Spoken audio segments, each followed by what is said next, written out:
Et je pense qu'on pourrait remercier Mediactive qui nous accueille aujourd'hui. Ça rigole là-bas, c'est pas bon. C'est pas bon là.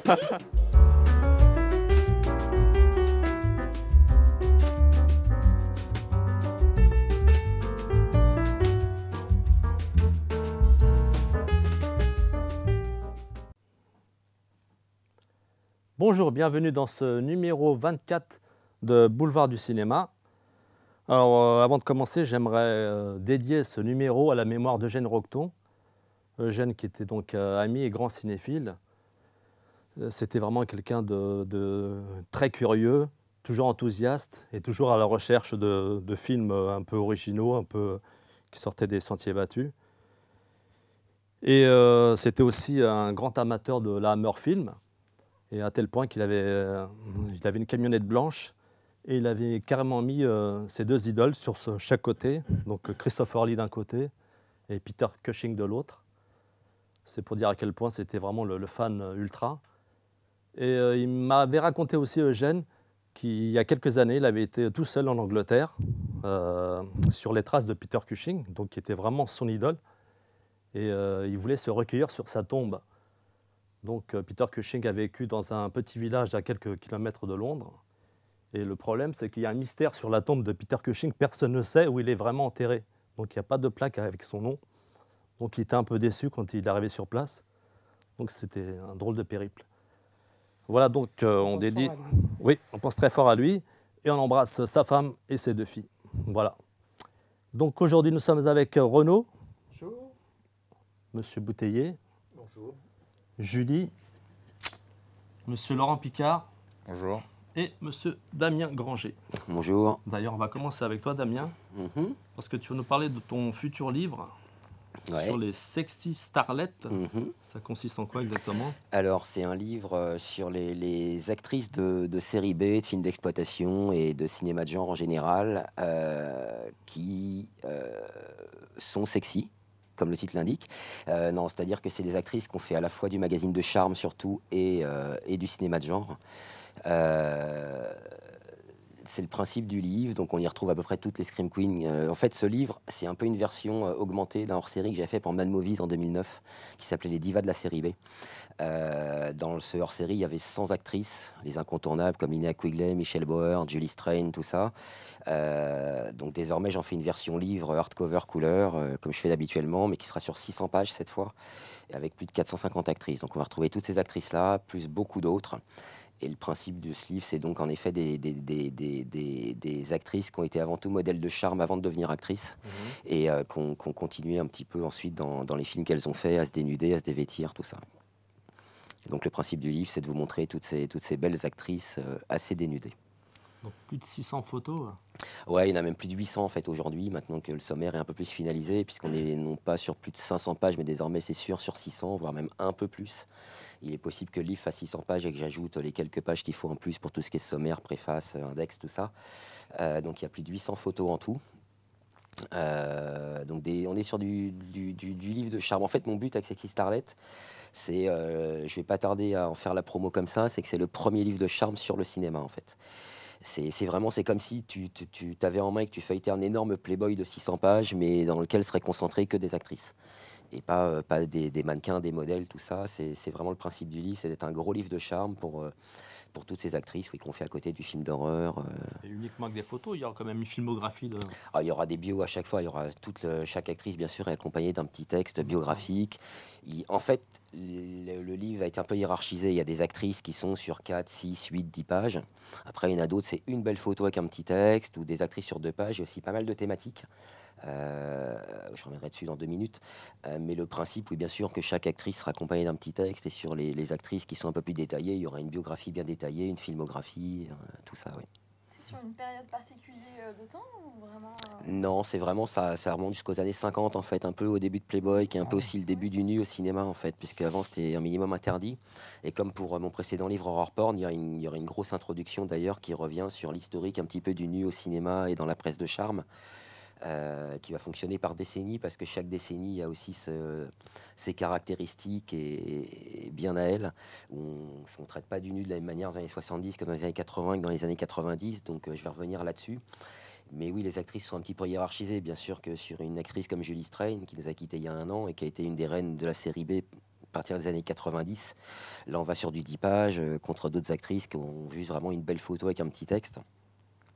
Donc il y a des actrices qui sont détaillées, et puis à côté de ça, je reviens aussi, il y a pas mal d'actrices qui sont traitées sous forme de thématiques. Et dans les thématiques, on retrouve des trucs comme Andy Sidaris et ses drôles de dames. Donc ce couple Andy et Arlene Sidaris qui ont fait tout un tas de films d'action, des sous James Bond en castant uniquement des playmates, de Playboy ou des Penthouse Pets. Dans mon hors-série, par exemple, j'avais choisi pour la théma Andy Sidaris les 7-8 actrices principales. Là, dans le livre, il y aura les 40 actrices, les 40 playmates qu'il avait choisis, qui ont été dans tous ces films. Elles y sont toutes. J'ai d'autres thématiques comme les porn stars qui ont fait de la série B ou vice-versa. Parce qu'il y a pas mal d'actrices qui ont d'abord fait de la série B, puis du porno, ou d'autres qui ont fait du porno, puis de la série B. Comme Ginger Lynn, Tracy Lords, qui ont réussi une véritable reconversion. Ginger Lynn, aujourd'hui, par exemple, compte quasiment autant de séries B que de films X dans sa filmo.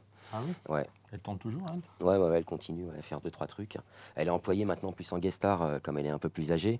Mais il y a pas mal de réalisateurs de série B qui continuent à la prendre en guest star pour des apparitions de 5-6 minutes dans leur film. Mais oui, elle continue.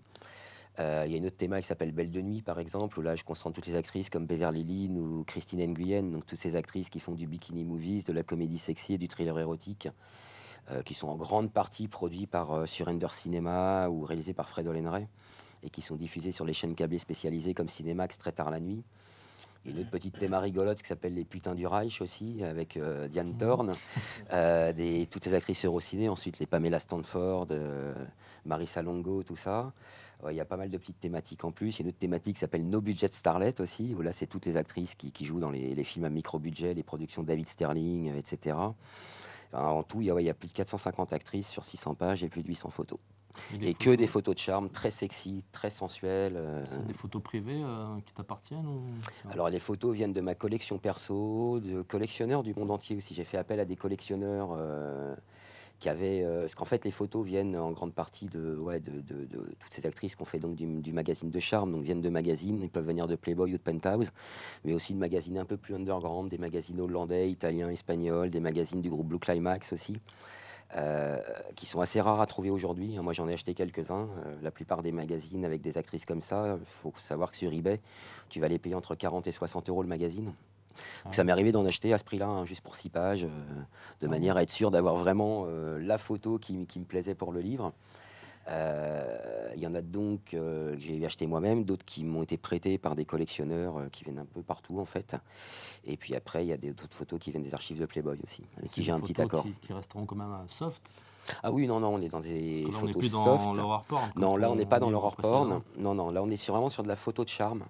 Même si pour les gens qui connaissent Playboy et Penthouse, c'est des modèles qui dévoilaient un petit peu tout, mais dans des photos qui se veulent vraiment avant tout sensuelles et sexy et érotiques, vraiment de la photo de charme, qui était faite par des très très bons photographes aussi. Hein. Et par exemple, il y a une théma aussi bien sûr dans le livre sur les actrices de Russ Meyer, et Russ Meyer a débuté comme photographe justement. Il a été photographe pendant des années pour Playboy. Ah oui. C'est comme ça qu'il a rencontré sa femme Yves, c'est lui qui avait fait ses propres photos. Et pour la théma Russ Meyer, du coup, pour ses actrices, les Tura Satana, tout ça, j'ai choisi précisément des photos qui avaient été faites par lui. Toute la théma repose sur... toutes ces actrices ont été photographiées par Russ Meyer dans la théma, par exemple. Mais on est sur de la belle photo de charme, oui, qui était quand même faite par des photographes qui étaient des très très bons photographes à l'époque. Hein. On parle de Ken Marcus, Suze Randall, Barbara Baer, des photographes de cette trempe. Donc c'est vraiment de la belle photo. Oui. Non, on n'est pas dans le porn vraiment. Ouais. Et d'ailleurs, sur la théma que j'appelle du XOB, donc c'est pour les actrices qui ont fait à la fois du porno et de la série B. Là, pour le coup, les actrices porno, on connaît déjà leur anatomie, tout ça. Donc là, je suis choisi des photos avant tout très sexy en lingerie. Pas besoin d'en montrer plus, on les connaît par cœur. Le but, c'est vraiment de faire un beau livre avec de la belle photo sur des très très belles actrices, des très belles femmes. Ouais. Comme celle de Barbara Bach. Ouais, tout à fait. Qui est une vraiment, photo assez super. incroyable. Oui, c'est elle, oui, c'est Barbara Qui est Bach. Barbara Bach en bondage. Donc là, il y a un petit pictorial de 2 pages avec 6 photos de ce style. C'est un photoshoot qui a été réalisé à l'époque pour la promo du James Bond, l'espion qui m'aimait, dans lequel elle joue. Donc c'était rigolo de réaliser un pictorial bondage pour ça. Il y a 2-3 pictorials comme ça un petit peu enfin pas exclusif mais un petit peu rare. Donc il y a le pictorial Barbara Bach Bondage. J'en ai aussi un de Barbara Carrera qui a été fait pour l'île Docteur Moreau. Elle est mise en situation avec les hommes animaux. Avec les hommes animaux de l'île Docteur Moreau, une mise en situation un petit peu érotique. J'en ai un autre, celui-là dont je suis le plus content, c'est celui de Barbara Crampton, qui s'appelait Simply Beastly, qui a été réalisé pour Playboy, qui a été fait en 1986 dans les décors de From Beyond et avec des créatures de John Carl Buechler, donc où il y a le troll, la créature de Spellcaster, ou les ghoulistes qui lui grimpent dessus et qui la tripotent. C'est assez rigolo. Et là, Playboy m'a fourni des photos totalement exclusives. Alors, je leur reverse des royalties, mais ils m'ont fourni des photos totalement exclusives qui n'ont jamais été publiées dans le magazine ni sur leur site pour leurs abonnés, en fait.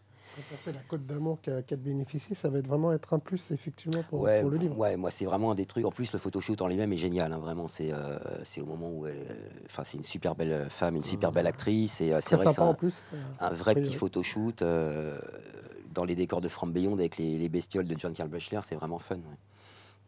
Où il y a par exemple, on la voit à l'écran actuellement aussi, Sandy Johnson, qui était donc playmate de Playboy et qui incarne, c'est court, mais c'est elle qui fait Judith Myers, la sœur de Michael Myers dans le Halloween de Carpenter. Ouais. C'est une playmate que j'aime beaucoup. En plus, Sandy Johnson, qui a des très très belles photos et qui a été choisie pour des raisons bien précises par Debra Hill, qui était la scénariste et productrice de Carpenter et de Halloween en particulier. Je vous laisserai découvrir l'anecdote, la raison pour laquelle ils l'ont choisie pour le film et qui ont été frustrés ensuite puisque le film a été ces scènes ont été pas mal coupées en fait. Elle était mauvaise actrice ou... Non, c'est pas ça. C'est qu'en fait, ça passait mal à l'époque. Il faut se souvenir quand même qu'Halloween en France a été interdit au moins de 18 ans à l'époque. Hein. Quand on le voit aujourd'hui, on se demande pourquoi. C'est un film qui sera interdit au moins de 12 ans. Mais c'est le fait que ce soit un enfant, et notamment le frère, qui tue sa sœur dénudée, en fait, qui passait pas. Mais elle avait beaucoup plus de présence à l'écran à la base et beaucoup plus de présence dénudée, puisqu'il l'avait choisi justement pour son côté un petit peu pulpeuse et en même temps adolescente.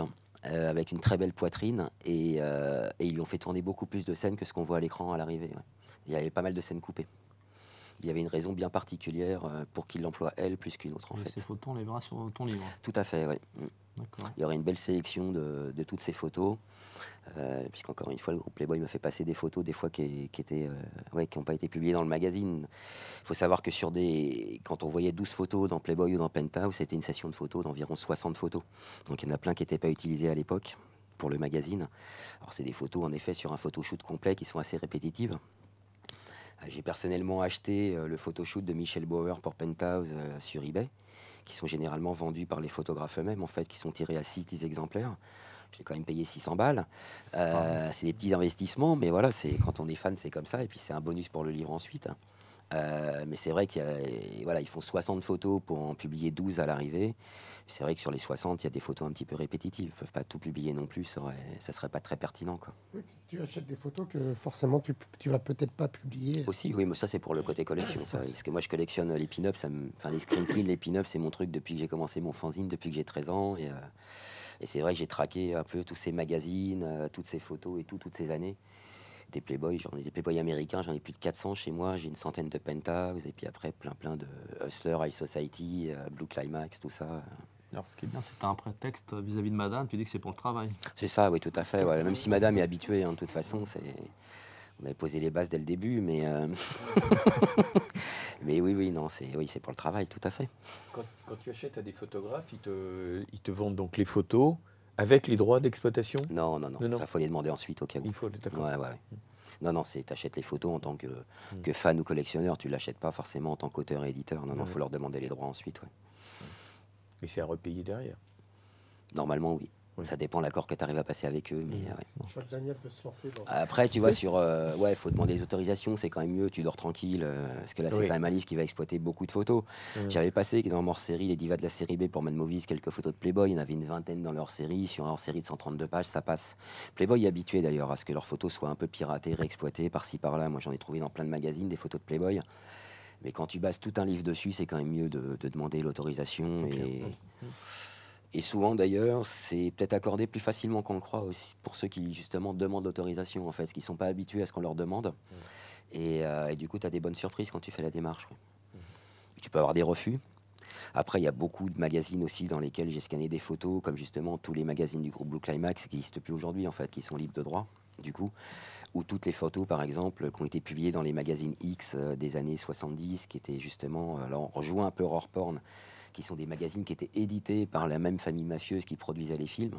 Aujourd'hui, il faut savoir que tous les films qui ressortent, et notamment chez cet éditeur comme Vinegar Syndrome, tout ça, c'est des films où personne n'a les droits, en fait. Vinegar les sort, ils n'ont pas les droits. Et en même temps, parce que ça, c'est justement le réalisateur Sean Costello qui avait réalisé First Entry, je lui ai demandé qui avait les droits de ce film, parce que j'aurais aimé le sortir en France. Il m'a dit, plus personne n'a les droits de ces films, quoi. Tu trouves une copie, tu la remasterises, tu la sors, en fait.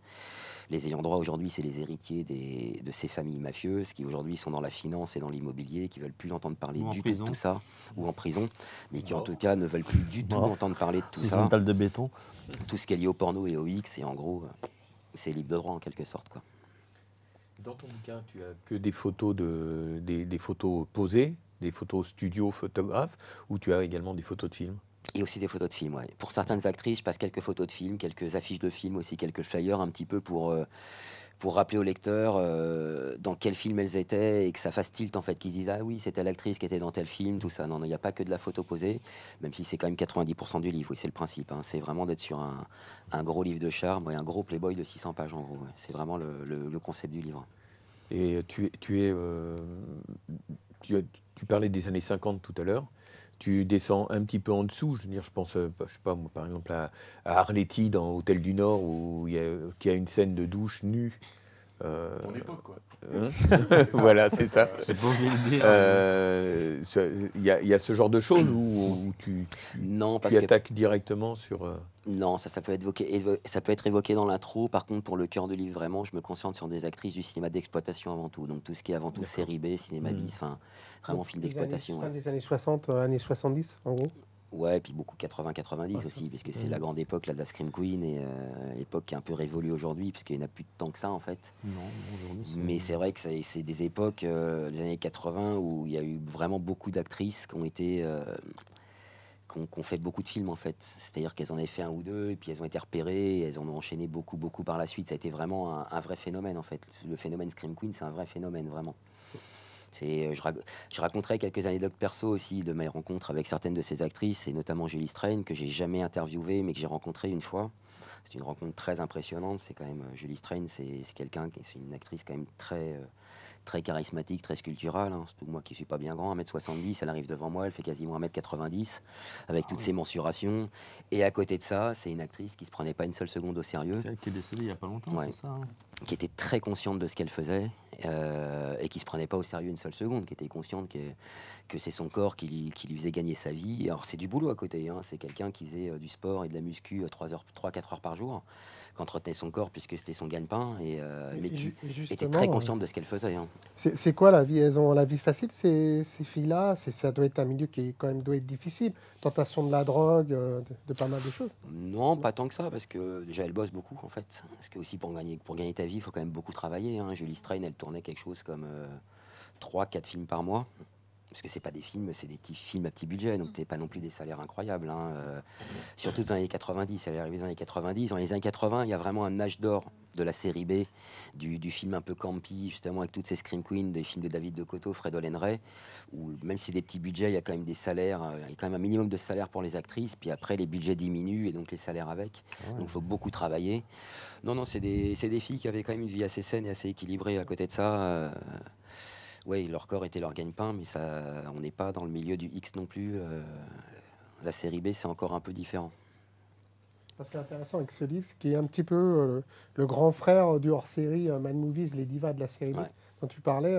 Ceux que, comme tu disais, qui avaient ce hors-série-là vont pouvoir le ronger ou le revendre, parce que ça sera vraiment beaucoup plus complet, beaucoup plus abouti, et ira beaucoup plus au fond des choses, si j'ai bien compris. Ouais, bah, y a... Au fond des choses. Ouais. On va aller au fond des choses. En plus, celui-là, je pense. Mais oui, il y a les mêmes actrices que dans leur série, et puis 300 en plus environ. Et donc oui, on va bien plus au fond des choses. Ouais. Et puis là, même sur les Lina Quigley, Bring Stevens, Michelle Bauer, Julie Strain, ces actrices-là, justement, là, on n'est plus sur 4 pages, mais on est sur 10 pages. Où en gros, j'essaye, au travers d'une bio, d'une filmo et d'un portfolio, de dresser sur 10 pages une vue d'ensemble de leur carrière, en fait. Où j'ai réussi à retrouver les photos de jeunesse, les toutes premières photos de Lina Quigley et Michelle Bauer, donc leur toute première photo de charme à 16 ans et demi, puisqu'à l'époque, la majorité sexuelle était à 16 ans. D'ailleurs, Linnea Quigley, c'est rigolo, parce qu'on la reconnaît à peine. Elle a encore un visage un peu poupon, elle est un peu bouffie, c'est très rigolo. Et c'est des actrices qui, par la suite, d'ailleurs, ont essayé pas mal de cacher ce qu'elles avaient pu faire. Faut savoir que Michelle Bauer, aujourd'hui, renie totalement tout ce qu'elle a fait à ce niveau. Je ne veux plus du tout en entendre parler, parce que j'avais prévu de sortir un livre sur elle, que je sortirais finalement pas, parce que déjà, elle ne voulait pas y participer, refusait toute interview. Pour une raison toute bête, c'est qu'elle ne cautionnait en aucun cas la sortie de ce livre, parce qu'elle ne veut plus du tout se voir nue, elle cautionne plus du tout ça, en fait. Donc j'aurais pu le sortir sans interview, ou faire une belle bio, j'ai suffisamment d'infos, mais j'avoue, aller à contre-courant de ce qu'elle aurait voulu, elle, c'était pas trop mon truc. C'est pas mon truc non plus, en fait. Mon but, c'est pas non plus de faire ça. Même si dans ce livre, en effet, on retrouvera des photos, du coup, qu'elles n'ont pas forcément envie de revoir. Mais voilà, ça a été fait. Je pense qu'il faut quand même aussi, à un moment, assumer un petit peu ce qu'on a fait. Aussi parce que c'est aussi ce qui leur a permis ensuite, ces photos-là, de faire carrière dans la série B. C'est vrai que Michelle Bauer, c'est celle aujourd'hui qui renie le plus. Elle a même été jusqu'à dire qu'elle n'avait jamais tourné vraiment dans Café Flèche ou Bad Girls, qu'elle a fait 2 pornos, elle, en disant même qu'elle avait une doublure pour les scènes X. Bon, ce qui est un peu dommage, parce que quand on voit le film, on se rend compte que non, il n'y a pas de doublure, puisqu'il y a des plans assez larges, avec des scènes de pénétration, on voit bien que c'est elle.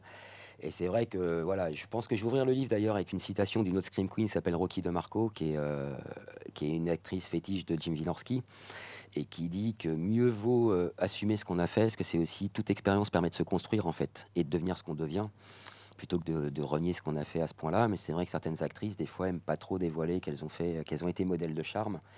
Et Linnea Quigley, par exemple, j'ai retrouvé aussi tout un photoshoot carrément X, en fait, d'elle, avec pénétration, tout ça. Ah bon? Ouais. Alors ça, c'est des photos que je passe pas en grand, par contre, parce que c'est pas le principe du livre. Encore une fois, le principe, là, c'est d'être sur de la belle photo posée, tout ça. Je les passerai en petit, encore une fois, pour une question un peu de vue d'ensemble de la carrière de la personne. C'est comme Déby Rochon, par exemple, que je connais assez bien personnellement. On a beaucoup discuté. Déby Rochon. Ouais, qui est une actrice américaine, qui a joué dans pas mal de traumas, qui a fait plein de petits films, qui a fait plus de 200 films à ce jour de série B. Qui m'a toujours dit qu'elle avait jamais fait de ce style de photo, et j'en ai trouvé certaines, et qui sont même bien plus coquines que d'autres. Là, on n'est plus sur trop de la photo de charme, parce qu'elle, j'ai même trouvé tout un photoshoot où elle fait un foot job à un autre acteur. Donc on est à la limite du X. Donc voilà, c'est vrai que c'est des actrices qui ont essayé un petit peu de dissimuler tout ça, qui l'ont fait un petit peu avant tout parfois pour gagner leur vie. Mais c'est aussi ce qui leur a permis d'accéder à ce rang de Scream Queen, parce que pour revenir sur Michelle Bauer, par exemple, si elle n'avait pas travaillé pour Penthouse et Playboy, elle n'aurait sûrement jamais fait de série B, en fait, puisqu'elle a été repérée par un producteur qui s'appelle Paul Herzberg, qui sera le futur créateur et fondateur de la société Cinétel Film, donc qui a produit plein de séries B qui sont diffusées sur Sci-Fi et qui sont sorties en France, et qui à l'époque produisait aussi des programmes érotiques pour Playboy, et était également producteur pour une société qui s'appelait Transworld, la société de Moshe Diamant, qui a produit par exemple Prière pour un tueur, Créature, ce genre de films. Et à l'époque, du coup, donc, il doit produire The Tomb de Fred Olen Ray pour Transworld, et il sait que Fred Olen Ray cherche l'actrice pour incarner la méchante du film, et il lui parle de Michelle Bauer qui vient de jouer dans un petit programme érotique Playboy qu'il a produit, en lui disant tu devrais t'intéresser à elle, je pense qu'elle peut le faire pour le rôle que tu cherches. Et c'est comme ça que Fred Olen Ray va l'embaucher pour jouer la méchante de The Tomb, et petit à petit c'est comme ça ensuite qu'elle va jouer dans le suivant, et c'est comme ça qu'elle jouera dans les Witch and Hawkers, qui va la rendre culte, et c'est suite à ça qu'elle va faire plus de 150 films. Donc c'est vrai que sans tous ces magazines et ces photos de charme, je pense que très peu auraient fait du cinéma, en fait. Oui, justement, c'était ma question. Est-ce que par rapport à tous les portraits que tu as fait, est-ce qu'il y a vraiment une tendance où elle voulait vraiment être actrice, entre guillemets, plus classique, ou est-ce que c'est plutôt des modèles qui après sont devenus actrices par la force des choses, ou c'est quoi un peu le parcours de vie, on va dire, type un peu? Il y a un petit peu des deux. Je pense qu'il y a quelques-unes qui faisaient de la photo de charme sans trop se douter de ce qui allait leur arriver ensuite, qu'elles allaient être repérées par tous ces producteurs et réalisateurs de séries B des années 80, et d'autres qui, je pense, le faisaient en espérant se faire repérer. Oui. Il y a vraiment un petit peu des deux. Parce que c'est vrai que dans les années 80, par exemple, employer une playmate de Playboy ou une penthouse pet, c'était vraiment un argument commercial pour un film, en fait. C'est vrai que c'est Roger Corman le premier à l'avoir fait, qui est toujours sur tous les bons coups, et c'est l'un des premiers à avoir signalé qu'il y avait des playmates de Playboy dans ses films. Et c'est vrai que dans les années 80, c'était vraiment une sorte de mode et d'argument commercial. Ça a été vraiment toute une culture dans la série B, en fait, d'aller chercher des actrices dans les magazines de charme. Mais en ce qui concerne les actrices elles-mêmes, je pense qu'il y en a qui l'ont fait en espérant pouvoir devenir actrice, et d'autres qui faisaient ça parce que c'était un boulot comme un autre, ça leur permettait de gagner leur vie, et qui ont fini par être embauchés sur un film, ils ont pris goût, et quelqu'un d'autre les a appelés, et elles se sont dit, tiens, bon, on va faire carrière, mais pour certaines, c'était pas forcément recherché, la démarche recherchée. Ouais. Et est-ce que tu as un exemple où il y a une de ces actrices qui après est allée dans le circuit, on va dire normal entre guillemets, ou a pu développer une carrière hors de son côté sexy justement ou... Non. Ouais. Non, pas vraiment. Donc, Après, on reste quand même catégorisé. Ouais. Mais par contre, là où on voit, ça j'en parlerai beaucoup dans l'intro, la puissance de ces magazines-là à cette époque, et notamment de Playboy, qui a été le leader pendant des années, jusqu'à ce que Penthouse ait détrôné un petit peu, parce que les mentalités évoluent à tous les niveaux, de décennie en décennie, où les films deviennent plus violents, étaient un peu plus sexy à un moment. Donc c'est vrai que Playboy, tout d'un coup, n'était pas assez sexy par rapport à Penthouse. Il faut savoir que Penthouse, c'était avant tout un magazine de pornstar, en fait. Et du coup, il y a un moment où Penthouse a un peu détrôné Playboy, mais il fut un temps où Playboy, dans les années 80, en tout cas, était un magazine qui pesait très très lourd. C'est un excellent magazine, Playboy américain. Il faut se rappeler aussi que, par exemple, la partie charme dans Playboy, ce n'est que 3 fois 10 pages sur un magazine de 200 à 250 pages. Voilà, beaucoup d'articles très intéressants, de fiction faites par des auteurs assez connus qui sont très très bien, et surtout de très très bonnes interviews. Ils avaient d'excellents intervieweurs dans Penthouse. Moi, j'ai le souvenir d'une interview de Spike Lee qui court sur 20 pages sans photo, à l'époque où il a fait Do the Right Thing, donc qui est son deuxième film seulement, et il tient une interview de 20 pages qui est passionnante, quoi. Ou personnellement, moi qui aime le rap, il y a une interview de Chuck D aussi dans Playboy, par exemple, le leader de Public Enemy, qui court sur 18 pages et qui est passionnante. C'est vrai que dans Playboy, tu trouves tous ces trucs-là. C'est vraiment un magazine de référence dans les années 80. Et tu vois qu'arrivera... Alors, les actrices qui ont été dedans, qui sont devenues actrices par la suite, resteront assez catégorisées dans ce côté... oui, elles vont faire de la comédie sexy, du thriller érotique, de la série B, tout ça. Mais il y a aussi un moment où ils ont réussi à avoir des actrices assez connues, de la Denise Richards, Raquel Welch et compagnie, parce que c'est quand même, un magazine où tu poses dans Playboy. À cette époque-là, c'est un plus de poser dans Playboy, en fait. Tanya Roberts, elle n'a pas posé pour Playboy? Non. Non, elle n'a jamais posé non. Mais du coup, dans mon livre, on retrouve aussi des actrices comme Denise Richards, tout ça, oui, parce qu'elles ont aussi fait de la série B et du coup, quelques magazines de charme. Mais c'est vrai qu'à l'époque, oui, poser dans Playboy, c'est vraiment un plus. Ce qui ne serait plus le cas aujourd'hui, pour le coup. C'est vrai qu'on a aujourd'hui, on évolue vers une... je ne sais pas si c'est lié, j'y réfléchissais justement il y a quelques jours, parce que je commence à prendre des notes pour mon intro. Je ne sais pas si c'est lié justement aux réseaux sociaux qui bannissent tout ça, mais c'est vrai que moi je me rends compte, dans les séries B aujourd'hui, on a de moins en moins de nudité, en fait. Il y en a vraiment plus beaucoup, alors que dans les années 80-90, t'envisages pas de tourner une série B sans actrice qui se déshabillerait dans le film. Et c'est un argument pour le film. La scène de cul dans tous les films. Voilà. Il y a la scène de douche, par exemple. Il n'y a pas de film de série B sans scène de douche. Elle se lave plus, c'est tout aujourd'hui. Et Linnea Quigley est la reine des scènes de douche. C'est elle qui en a tourné le plus, par exemple. Je me demande même si à un moment, je vais pas faire des petites statistiques à la fin du livre comme ça, parce qu'il y a des trucs assez rigolos, du coup. Dans le Retour des morts vivants, elle danse nue et il se met un peu voir. C'est en quelque sorte sa première douche. Sa première scène de douche. Mais la plus culte est en salle de bain aux Olives. Et le livre, il sortira quand? En novembre. Tout début novembre. C'est marqué sur l'écran. Je sais, mais je voulais l'entendre que Damien... C'est une date sûre ou... Ah, c'est une date sûre. Sûre, d'accord. Là, on est sûr. Il y aura Didi Winter dedans? Didi Winter. Oui. C'est qui, ça? Elle jouait dans... Elle porte un autre nom, d'ailleurs. Ouais, elle avait posé sous pseudo. Par contre, ça m'échappe un peu, là, ce qu'elle a fait et son autre nom. Mais oui, elle avait posé sous pseudo. C'est la fille qui joue dans Tanya's Island, La Bête d'amour. D'accord. Tu regardes ça? Oula. Il y a des niveaux, là. Ça, ouais. Mais c'est pas... c'est vaguement érotique, quoi. C'est D'accord. un beau film. D'accord. Mais il faut vraiment... Esthétiquement. Il faut quand même, pour chaque actrice, chaque modèle, il faut qu'il y ait un argument de série B et de genre, par contre, vraiment. Tu vois, il n'y a pas Catherine Deneuve, par exemple. Oui. Même si elle a fait beaucoup de photos comme ça aussi, beaucoup, vraiment. Mais il n'y a pas Catherine Deneuve. Oui. Ursula Andress. Il y a Ursula Andress, par contre, bien évidemment. Ursula Andress, oui. Oui, elle a fait pas mal de... Undress. Elle a fait quand même pas mal de séries B, en plus d'avoir posé beaucoup pour les magazines de charme. Elle a quand même été 4 fois dans Playboy, en plus d'autres magazines. Alors, ce qu'il faut savoir, en plus, c'est que ces actrices faisaient un photoshoot pour un photographe qui ensuite pouvait être vendu pour plein de magazines. Il y a par exemple l'affaire Cassandra Peterson, qui est plus connue sous le nom d'Elvira, qui a posé à l'époque pour Suze Randall et son mari pour un photoshoot qui devait être destiné à Penthouse et que finalement que Penthouse ne prendra jamais. Mais les Randall ont revendu le photoshoot à plus de 100 magazines différents en fait. Ah ouais. Et du coup, elle s'est retrouvée dans plein de magazines. Alors elle l'avait fait parce que c'était censé être pour Penthouse, donc un côté, pareil comme pour Playboy, un petit peu classe. Et finalement, ça l'a rendu furax puisqu'elle s'est retrouvée dans une centaine de magazines pour adultes, vraiment pour adultes, là pour le coup, un peu underground, dans plein de magazines, donc comme je parlais tout à l'heure, du groupe Blue Climax, la magazine allemand, hollandais, tout ça. Et son nom de ton livre alors? Ouais. Des très très belles photos en plus, celle de Cassandra Peterson. C'est vrai que c'était un beau photoshoot parce que Suze Randall faisait des très très belles photos et ouais, là on est sur très très belles photos. D'accord, c'est bien. Et les précos, c'est pour quand?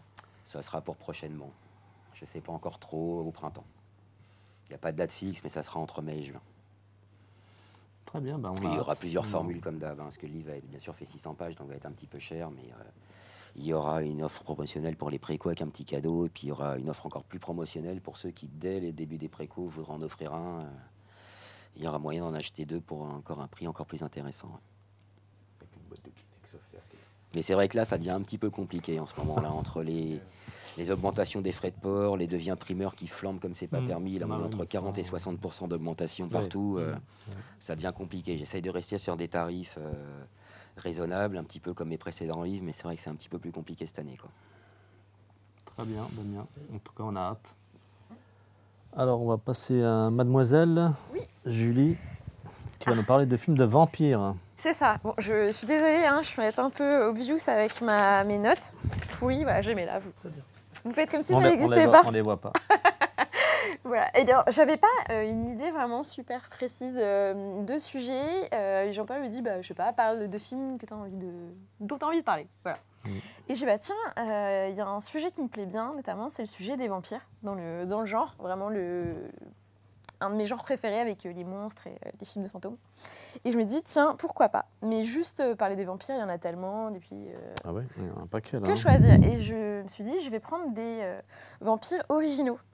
Et en fait, après avoir choisi 3 films, je me suis rendu compte qu'ils n'étaient pas spécialement plus originaux que ça, et qu'on était plutôt sur du vampire un peu féministe. Voilà. Ah, décidément, ces féminazies, elles sont partout. Voilà.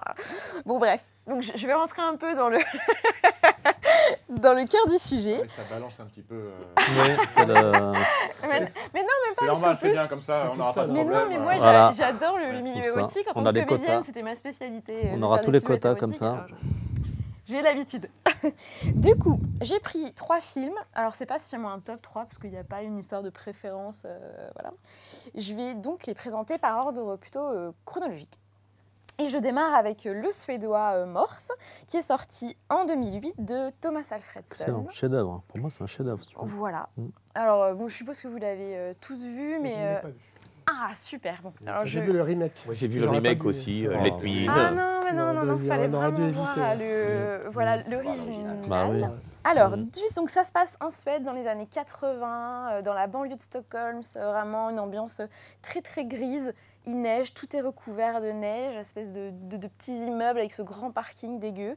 Tout est très cotonneux quand il marche, la musique. On est sur une ambiance très lente dans des teintes de gris. Et on retrouve donc Oscar, petit préado, ils ont quoi, 12-13 ans, qui est là, c'est le souffre-douleur de sa classe. Et il est tout simplement pas très heureux.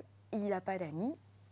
Et il a de la chance, puisqu'il y a Ellie qui vient s'installer avec son papa dans la même banlieue que lui. Très vite, une amitié s'installe entre les deux, en sachant que Ellie est un personnage très...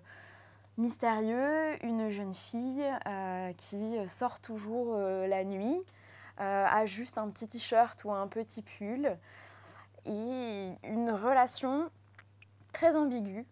Est-ce que c'est de l'amitié? Est-ce que c'est de l'amour? Est-ce que c'est de la survie, de l'aide mutuelle va s'installer, puisque, je pense que je peux le dire, parce que très très vite on le dit au niveau du film, Ellie est un vampire.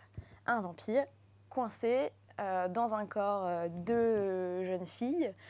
Et pour survivre, elle a toujours besoin d'un compagnon humain, plutôt masculin, qui l'aide en fait à survivre. Et son père, qui passe pour son père, est un personnage vieillissant, malade, et elle cherche donc à le remplacer. Voilà. Je m'arrête ici parce que si je commence, voilà, si j'en dis trop, et vous comprendrez à la fin de ma présentation des 3 films où je veux en venir. Voilà, donc on garde ça. Donc en gros, si on pouvait dire un vampire originel dans le sens que c'est un vampire juvénile. Voilà, on n'est pas sur quelque chose de très classieux. C'est pas Christopher Lee, quoi. C'est pas le vampire. Voilà, c'est pas du tout érotisé non plus. Voilà, voilà, c'est pas du tout un vampire érotisé. Donc ça, je trouve c'est intéressant, même si il y a des prémices quand même, parce qu'on va dire l'amour un peu juvénile, voilà, qui s'avance. Donc on garde ça en tête. On va passer à Byzantium. Donc Byzantium qui est sorti en 2012 de Neil Jordan. Donc là, ça va être le réalisateur, je pense, le plus connu de ma sélection. La Compagnie des loups, Entretien avec un vampire. Oui. Et voilà, Crying Freeman, etc. Donc d'ailleurs, c'est son plus gros... Playing Game. Crying Game. C'est pas Ah grave. merde, je dis... C'est pas grave. Pardon. Pas grave. Bon bah voilà, merci. Donc du coup, Christophe Gans qui va être content. Ouais, c'est ça, merci. Oh là là, fatiguée. J'avais dit que j'allais dire des bêtises. Hein. C'est pas grave. Voilà, aujourd'hui, voilà, fatiguée. Donc, j'en étais où? Donc, on suit Gemma Arterton, qui est donc l'actrice principale du film, avec... Alors là, vous m'avez vraiment me pardonné. Tu vas peut-être dire, Damien, Sanwars Ronan. Comment tu dis? Ah bah tu le vois, voilà. Saoirse Ronan. Ah oui. Non mais c'est terrible. Bah, Renaud, Alors, Renaud est pardon. très doué pour les accents. Pardon, Saoirse je suppose que Ronan. c'est Voilà, Gaëlique, ouais, je c'est sais pas ça. comment on le dit. La barbare. C'est ça, Je qui n'ai fait donc jamais le rôle de entendu la parler. fille. Si, c'est une actrice, elle a joué dans un truc super connu, après genre un peu film d'ado. Bon bref, peu importe. Probablement irlandaise. j'imagine. Dans la suite. Avec un prénom comme ça. Elle avait une petite cote à ce moment-là, dans les années jusqu'à 2015. Source. Donc, L'histoire. allons-y, le pitch aussi. Donc, la mère, la fille, qui arrive sur une petite ville côtière, un peu paumée, et elles se font accueillir dans un hôtel qui s'appelle Byzantium.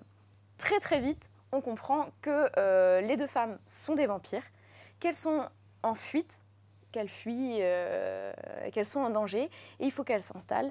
Et encore une fois, cette notion de survie s'installe. La mère se prostitue pour pouvoir donner un meilleur avenir à sa fille, qui, elle, est plutôt... n'est pas du tout à l'aise avec sa condition de vampire. On sent vraiment ce côté où elle est plutôt dans la souffrance de devoir se nourrir. D'ailleurs, elle a une façon de se nourrir qui est très poétique. Je ne vais pas le dévoiler ici, mais où elle choisit très judicieusement ses victimes, alors que la mère a plutôt un côté vraiment survie, cash, qui s'installe. Le film oscille entre 2 époques, donc le temps actuel et également des passages au XVIIIe siècle, où on comprend comment Gemma est devenue donc vampire. Et le personnage, d'ailleurs, que je ne dis pas de bêtises, s'appelle Clara. Voilà. Clara et sa fille, c'est Eleanor. S'installe une histoire, donc à tiroir, où on se rend compte qu'en fait, le pouvoir de devenir immortel et d'être un vampire est détenu par des hommes à l'époque, qu'il n'y a que des vampires masculins qui se passent ce secret-là, qui est lié à des légendes un peu irlandaises. D'ailleurs, il y a une scène sublime qui est tournée dans une île irlandaise. Vraiment, il faut... la scène est voilà. Et estomacante, je sais pas si ça se dit. Et puis soufflante.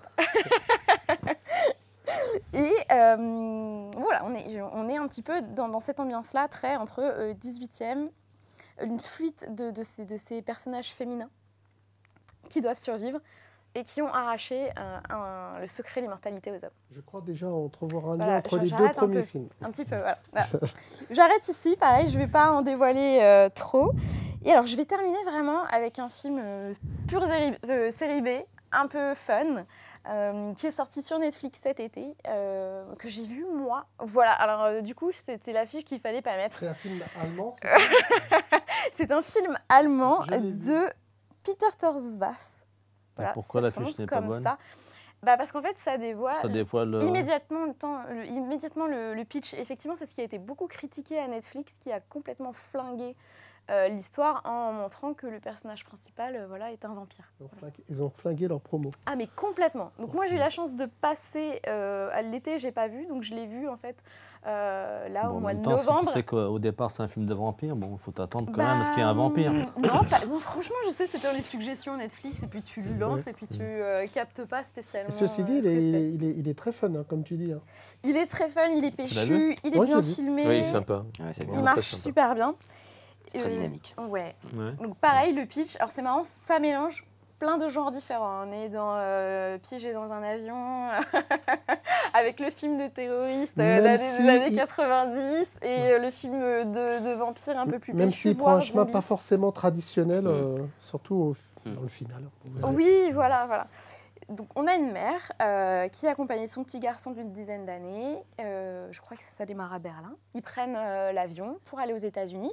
Ils sont attendus par des médecins, puisque la mère est très malade. On voit qu'elle se pique régulièrement dans les toilettes de l'avion, qu'elle n'est pas très bien. C'est un voyage de nuit. C'est pour le vaccin, etc. non? C'est pas normal. J'étais à sa troisième dose. Et manque de peau. Et bah, il y a des terroristes qui prennent l'avion en otage.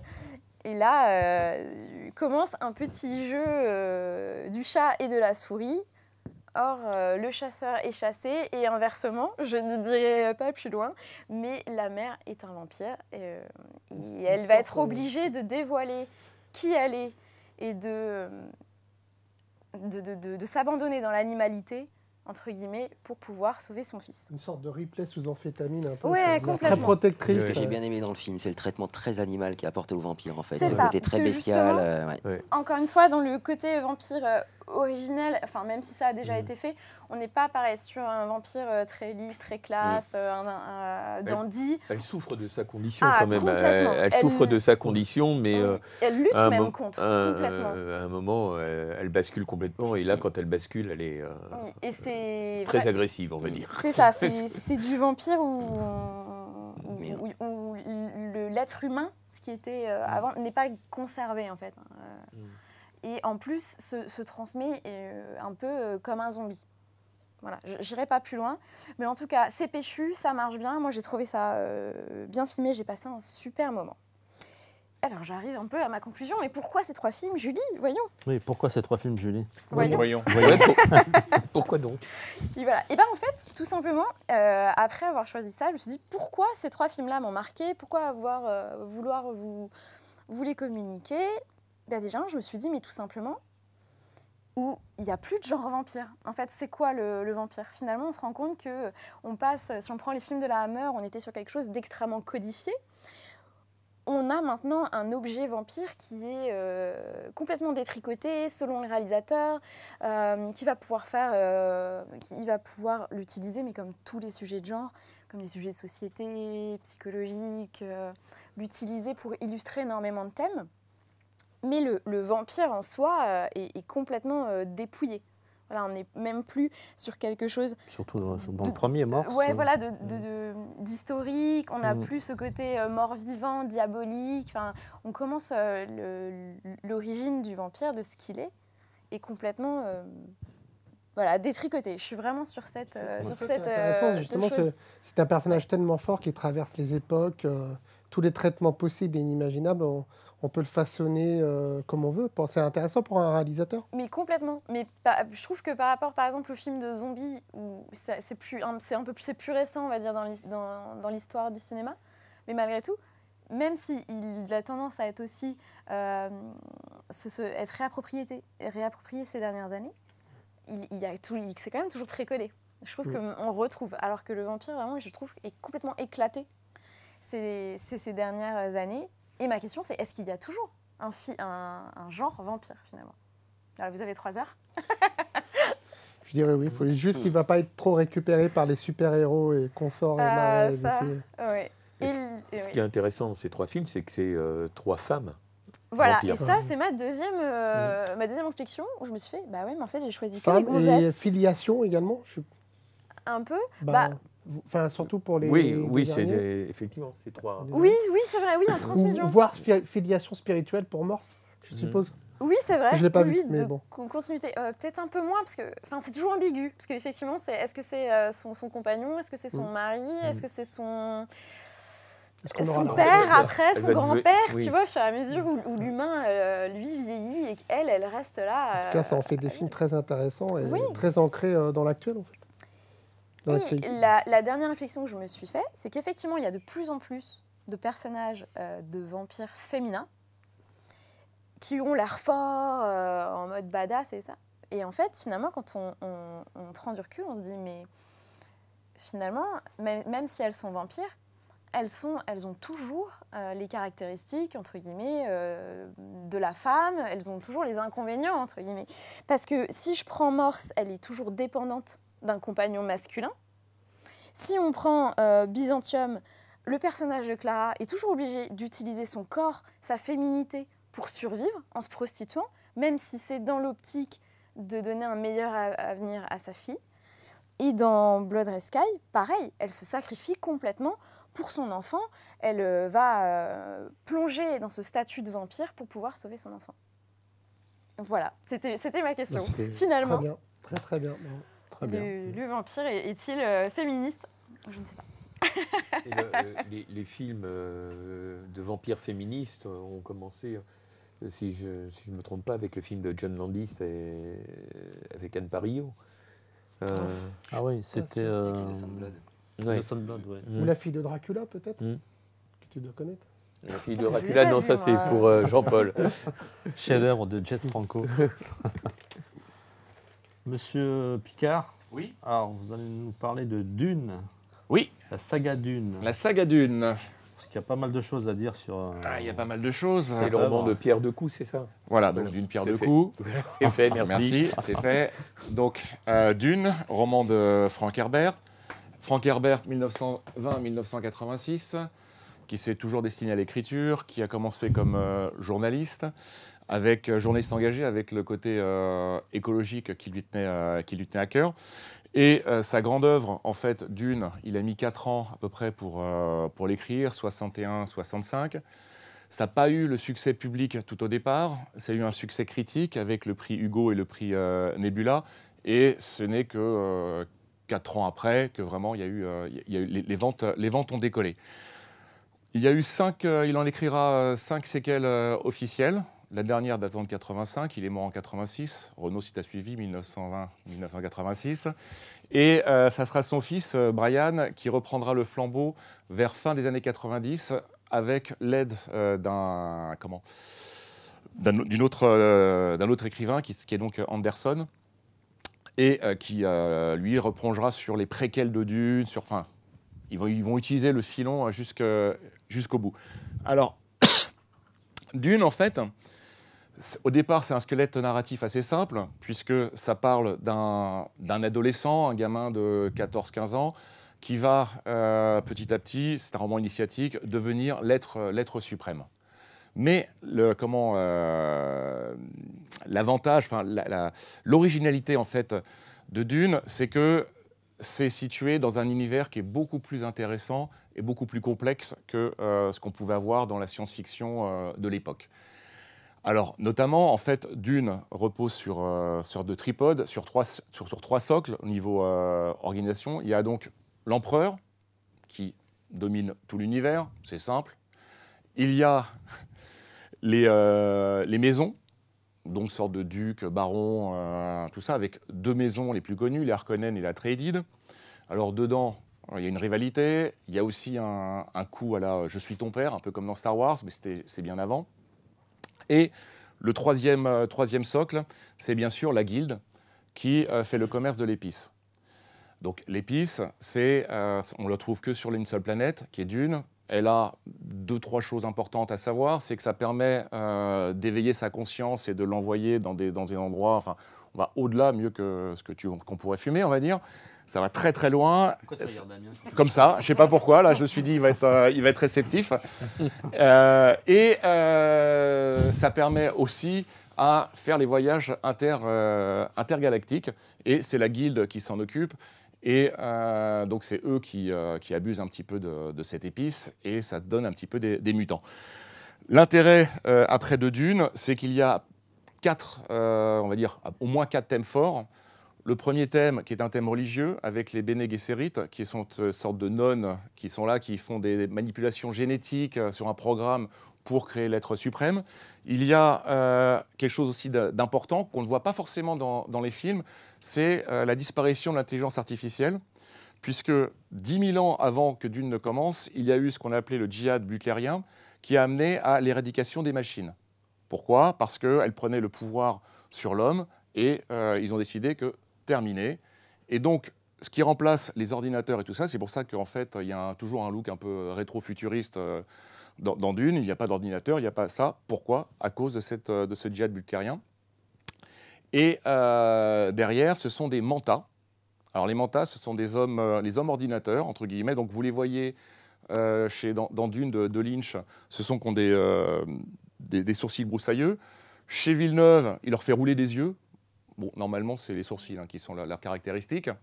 Et il y a donc ce précepte qui sera le précepte de base, qui sera qu'on ne fera pas de machine à l'homme. Alors attendez, c'est quoi? Tu ne feras pas de machine à l'esprit de l'homme semblable, qui fait partie de la Bible catholique orange, le bouquin qui sert de référence à Dune. Il y a aussi un côté écologique, puisqu'on parle d'écosystèmes. Il y a les Freemen qui sont dans le désert, qui y a la notion de recyclage avec leurs combinaisons, les distilles. Ça ne t'intéresse pas du tout, mais t'inquiète pas, ça va passer vite. Et surtout aussi une dimension politique avec la notion de leader, puisque Brian Herbert avait discuté avec quelqu'un qui avait vécu l'ascension d'Hitler dans les années 30. Et donc, quelque part, parce que là, c'est une figure positive au départ dans Dune, c'est-à-dire qu'il va être le leader charismatique. Mais après, il y a quand même la tendance à la question de pourquoi un peuple peut suivre un leader. Et après, une fois qu'on est leader, la tendance à basculer un petit peu dans la dictature. Donc, c'est ces différents points qui sont dans le roman qui en font sa spécialité, sa spécificité. Pardon. Évidemment, compliqué, très complexe à mettre au cinéma. C'était censé être impossible. L'un des premiers, parce qu'il y a eu une petite tentative avant, mais qui n'a pas été très loin, c'est Jodorowsky. Là, vous avez dans ce documentaire 1h30 de l'explication de toutes les choses. On en reparlera un petit peu plus tard. Donc ça, c'était vers le milieu des années 70. En 84, c'est le Dune de David Lynch. On en reparlera aussi un petit peu. En 2000, vous avez eu la série télé, voilà, d'Harrison. Et donc l'année dernière, le Dune de Villeneuve. Alors, si on regarde un petit peu par rapport aux matériaux d'origine, la fidélité, il est clair que la série télé, qui dure à peu près 4h30, est la plus fidèle. C'est-à-dire que, pour avoir lu le bouquin, il y a quasiment tout dedans. Il y a quelques petites choses qui sont passées, des intrigues secondaires, mais franchement, c'est fidèle quand même. C'est très, très, très fidèle. Ensuite, vous avez celle de Villeneuve. Alors, celle de Villeneuve, elle est fidèle à l'esprit, elle est assez intéressante. Alors, elle se fait sur deux parties, puisque la première dure 2h30 et la deuxième est en train d'être tournée, donc il prend aussi son temps. Ce qui est assez étonnant, c'est qu'il y a quand même, en 2h30, il a quand même squeezé pas mal de scènes importantes, de moments importants du bouquin, alors qu'il avait le temps de le faire, et que de temps en temps, il va partir sur des choses, des digressions qui ne sont pas forcément les plus intéressantes, en oubliant certaines choses. Et bien sûr, ce qui a un petit peu surpris tout le monde, c'est que dans cette première partie, il n'y a pas Fedretta, qui est l'un des neveux du baron, ils sont deux, et ce qui était joué par l'iconique Sting dans la version de Lynch. Donc on le verra après, dans la suite. Néanmoins, au niveau atmosphère, c'est vrai que c'est assez intéressant. Lynch, lui, il est dans la première 1h30, il est assez dans l'esprit du roman, c'est-à-dire qu'il place bien les choses. Il y a deux choses importantes, c'est que dans le roman, il y a beaucoup, on entend les pensées des personnages. Ce que Lynch fera aussi, ce qui sera matière à débat, c'est-à-dire qu'il y aura beaucoup de voix off où on entend les gens parler, mais c'est présent dans le roman. Ensuite, il a utilisé une astuce qui est quand même pas mal, qui est d'avoir fait l'introduction et la narration par la fille de l'empereur. Ce qu'il faut savoir, c'est que dans la suite du roman, la fille de l'empereur aura un rôle très important de compagne de Paul, et elle écrira un peu ses mémoires, enfin ses évangiles, on va dire, et chaque début de chapitre du roman commence justement par une citation de ces évangiles, donc de cette princesse, qui replace un petit peu Paul et l'état d'esprit dans lequel il était. Donc, quelque part, c'est assez légitime. Là où Lynch se plante, de mon point de vue, c'est qu'au départ, il voulait faire une œuvre de 3 heures, et le producteur, Laurentiis, a dit non, ça fera 2 heures. Donc il s'en sort à 2h15. Et la deuxième partie, c'est-à-dire que la rencontre des Fremen est dans le désert, alors là, elle est totalement bâclée, malheureusement. Ce qui fait que, quelque part... Alors, il a trouvé une astuce assez marrante au niveau du scénario, c'est-à-dire que pour accélérer les batailles et précipiter la fin, il rajoute cette histoire d'armes avec sa voix, qui n'est absolument pas présente dans le roman. Enfin, c'est suggéré, mais ce n'est pas du tout ce qui est développé tel que l'a développé Lynch, mais ça lui a permis de trouver quelque chose, une arme supérieure, pour pouvoir gagner la guerre assez rapidement. Il y a aussi cette fin qui est quand même assez étonnante, puisque à la fin du Dune de Lynch, il fait tomber la pluie sur la planète. Or, pour ceux qui connaissent un petit peu, tout l'écosystème de la planète, c'est-à-dire entretenu par les vers, en fait, dès l'instant qu'il y a de la pluie ou qu'il pleut, ça sera mortel pour les vers. Donc, en fait, mettre enfin de la pluie qui tombe sur Dune, c'est amener la destruction de Dune, en tout cas des vers et de l'épice, puisque c'est pas compatible. Donc c'est assez marrant, dans le sens où c'est une petite faute, on va dire, au niveau scénaristique. Alors quant à Jodorowsky, alors lui, il était parti d'un point de vue qui était très simple, qui était de dire, finalement, Brian Herbert, Frank Herbert, Brian c'est le fils, a fait un mythe. Ce mythe ne lui appartient plus. Donc, je me l'approprie et j'en fais ce que j'en veux. Au point où il avait fait de Paul, non plus le fils du duc Leto, de fait fils naturel, mais en fait, le duc Leto aurait été, selon lui, castré par un taureau, puisque le taureau est l'emblème de la maison Atréide.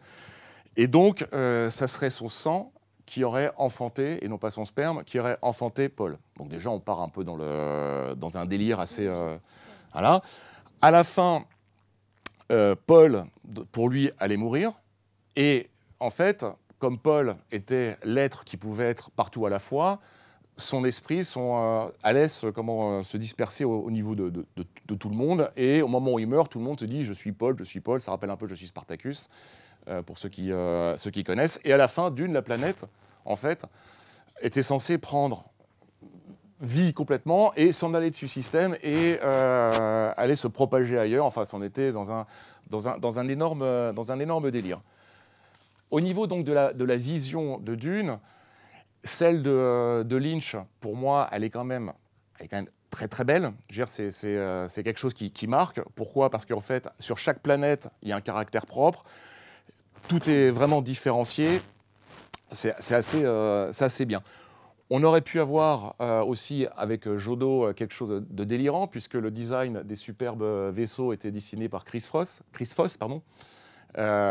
était l'illustrateur des romans de science-fiction. Il avait demandé à Giger de faire la maison Harkonnen, donc on aurait eu quelque chose d'aussi délirant. Donc, ça serait vraiment sympa. Et Mégus Pardon ? Mégus. Mais j'en parlerai après. D'accord, excuse-moi. J'en parlerai après, si tu veux. On ira un petit peu sur la fin, parce que voilà. Et puis effectivement, il y a Mégus pour les costumes et tout ça, mais il n'y a pas de souci, c'est bien. Voilà, non. Et au niveau après de la série télé avec ses moyens limités, sur les extérieurs, c'est pas top. Par contre, sur tout ce qui est l'intérieur, les palais et tout ça, franchement, c'est quand même pas mal. Et il y a un côté théâtral aussi dans cette série. Quant à Villeneuve, alors là, je suis un petit peu déçu dans le sens où c'est quand même assez terne. Mais si vous regardez bien dans les détails, les intérieurs sont top, hein, mais comme il n'a pas mis vraiment de vraies couleurs, de quelque chose qui flash, en fait, on ne se rend pas compte de la qualité de tous les détails. C'est un petit peu dommage. dans le sens où visuellement, ça aurait pu être, si les couleurs avaient été un petit peu plus ça aurait été très très beau. Mais c'est pas ce qu'il a fait. Par contre, là où Villeneuve enterre tous les autres, ce qui est logique, c'est sur les effets spéciaux. Et il a notamment avec les ornithoptères, qui sont les vaisseaux en forme avec les petites ailes là, qui battent, là, qui sont dans le roman. Ça, c'est vraiment grandiose. Sur Lynch, on ne peut pas dire que les effets spéciaux, même si... Alors, il y a quand même des choses absolument géniales avec Rambaldi, qui a fait donc le King Kong, et puis E.T. Et donc, Rambaldi a fait quand même deux choses qui sont... Oui, qui a fait deux choses excellentes. Les grosses limaces de la guilde. Alors ça, c'est la scène d'intro, elle est... C'est absolument fabuleux. Pas du tout dans le film, d'ailleurs, qu'il a complètement... Mais elle n'est pas dans le roman non plus, hein. Ah, ça n'existe pas. Ah, ça, tout ce truc-là n'existe pas. En fait, on sait que la guilde, ils se nourrissent d'épices, mais il n'y a aucune description de comment ils sont, de tout ça. C'est vraiment, voilà. C'est une vision qui a été faite là, qui est absolument géniale. Et effectivement, tu ne retrouves pas ça dans Villeneuve. C'est pour ça que je dis que Villeneuve, en fait, est plus proche de l'esprit quelque part du roman. Voilà, c'est des visions de Lynch. Donc il y a ces limaces et les vers aussi. Sont quand même pas mal faits. Après, sur les effets spéciaux d'impression, tout ça, c'est un peu moins... ça a vieilli, mais... Ça vieillit, mais c'est... tellement de charme. Beaucoup de charme, oui. Ça a quand même beaucoup de charme. Et, grâce à la musique aussi. Hein. Alors, la musique, on va en parler après. Si tu veux, on ira rapidement là-dessus. Au niveau de la série télé, c'est catastrophique. Honnêtement, franchement, les effets spéciaux, alors on va me dire que pour l'époque, voilà, j'ai l'impression de voir un jeu vidéo, mais franchement, c'est... Rien que l'affiche est moche. Ah non, mais même sur la planète, mais il court. En fait, il y a juste sur une plage de, enfin, un petit, tout est en studio de toute façon. Donc ça se voit, ça se perçoit. C'est juste horrible. Quant à Jodorowsky, lui, au niveau des effets spéciaux, on en parlera un petit peu plus tard. C'est Daniel, je crois, qui va en parler. Au départ, il voulait avoir Douglas Trumbull. Il est donc allé le voir. Douglas Trumbull lui a expliqué un petit peu ce qu'il faisait, lui montrer toutes ses créations et gens. Et Jodorowsky a considéré que finalement, il se la racontait un petit peu trop. Qu'il n'était pas dans le côté du Dune mystique qu'il voulait faire, que ça ne devait pas être un film de Douglas Trumbull, ça devait être un film de Jodorowsky, un film complètement mystique. Et il lui a dit, bah non, finalement, je veux pas de lui, je vous prends pas. Et il a été récupéré d'Anon O'Bannon. Dan O'Bannon, pardon. Danone, c'est autre chose. Danone, se lève c'est aussi. autre chose. Hein, Tout le monde se lève. Hein. Tout le monde se lève. Voilà. Donc, alors, petit, on va speeder un petit peu. Au niveau casting, c'est vrai que si vous regardez le Dune de Lynch, le casting est fabuleux. Que ce soit les personnages principaux aux personnages secondaires. Même Sting. Ah, j'adore. Ouais, J'adore. Je veux dire, Sting, le Baron, t'as Patrick Stewart, t'as Brad Dourif. Quel McLaren. Voilà, qui était son premier film, et c'est après la découverte de Lynch. Voilà, donc c'est absolument fabuleux. Virginia Madsen, Sean Young, qui était aussi dans Blade Runner. Donc voilà, il n'y a pas photo. Pour moi, au niveau casting, c'est le top. Dans la série télé, c'est pas mal. Mais il n'y a pas de, à part, je crois que c'est William Hurt. Le reste, Suzanne Sarandon, mais Suzanne Sarandon, c'est sur la suite. Ça reste tout à fait correct, mais moins intéressant. Sur Jodorowsky, on sait que pour l'Empereur, il voulait Dali. Dali voulait être l'acteur le plus payé à la minute.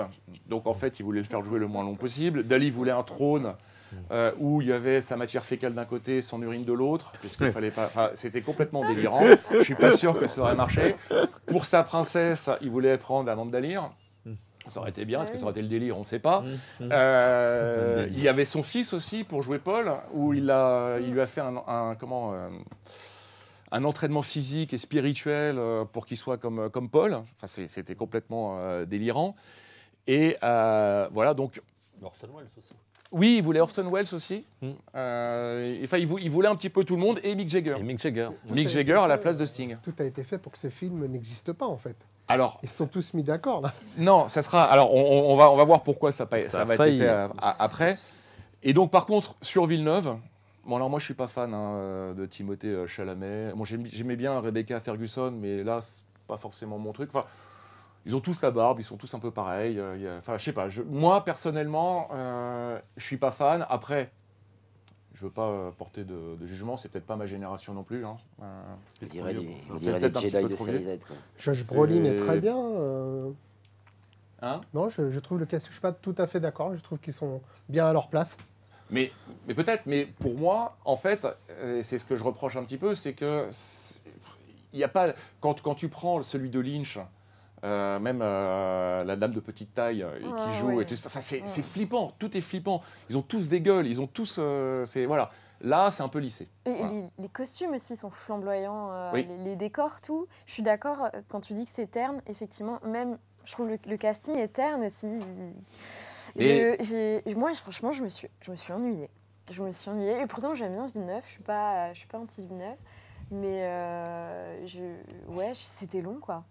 Et à côté, il y avait des scènes sublimes, comme la scène avec le baron Harkonnen, Oui. où il s'envole, là. Oui. Très Il y bien. a une table gigantesque. Oui. La scène, elle dure 10 secondes. Alors, c'est ça mon Et gros on se dit, problème, mais c'est qu'à chaque fois, il y a des fulgurances, un peu comme Renault, C'est ça. et on aimerait que ça dure plus longtemps. Mais pourquoi et d'un seul coup, ça coupe. C'est Et ça. là, on se dit, mais mince, il y a Ah, un il truc. est- pour Sauf moi, que il pour est- Renault, on préfère que ça dure pas plus Il longtemps. est Si, passé si, à si, si, côté, on est bien, il est- Non, il est moi, j'ai passé à été côté de pas mal de captivé. choses. J'ai été captivé du début à la fin. Mais J'ai après, trouvé ça beau, peut-être parce que j'ai pas ta connaissance de l'histoire, j'ai pas lu le bouquin, mais il par rapport m'a au bouquin, c'est complètement bien. embarqué. hein, complètement. C'est simplement qu'on ait quelque chose qui est voilà, qui rentre dans un moule, Et qui là, pour le a coup, moins d'aspérité. Quoi. Pour le coup, c'est j'ai teasé, l'impression. Ouais. Mais c'est très bien. Hein. Enfin, je veux dire, moi, je me suis pas ennuyé, hein, mais j'ai pas ressenti ce que je pouvais voir sur Je les trouve autres. quand même beaucoup moins bancal que le film de Lynch. Bah, Même si Lynch, j'adore encore une Lynch. fois, les 3 derniers quarts d'heure, c'est totalement bâclé. Alors, on va parler de la musique, puisque tu as dit, donc sur Lynch, c'est à la base, c'est Toto, avec un petit morceau sur la prophétie de Brian Eno.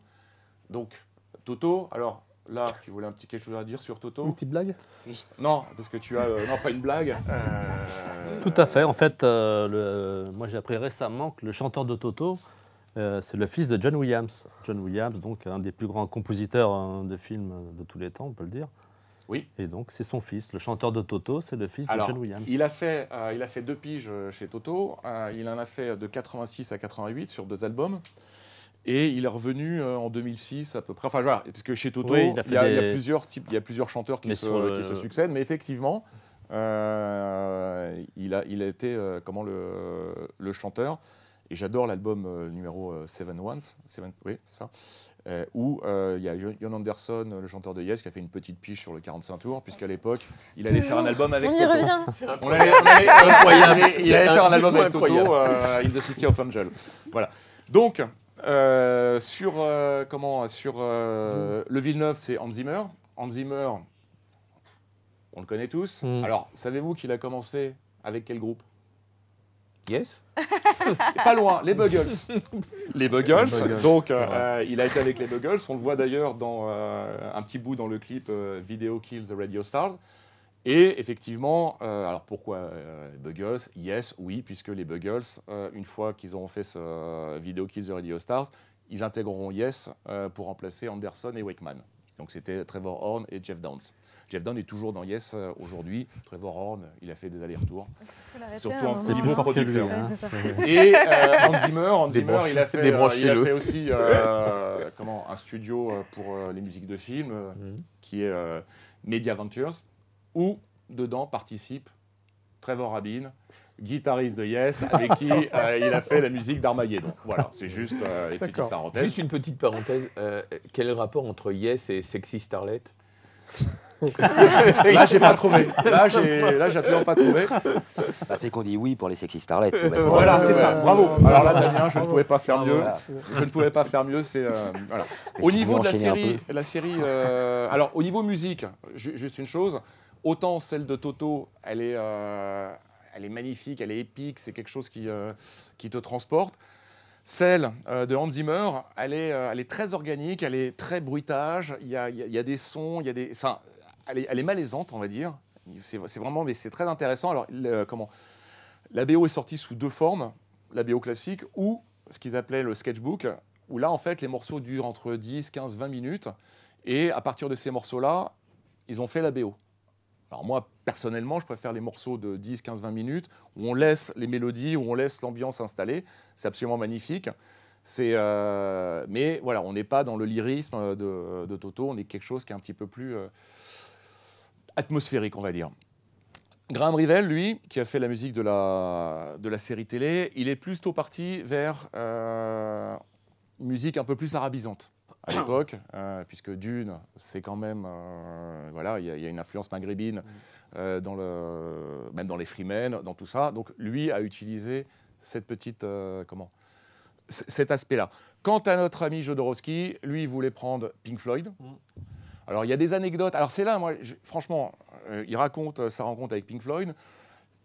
D'un autre côté, quand on écoute, je ne sais plus lequel, les musiciens de Floyd, qui racontent l'histoire, c'est pas exactement la même.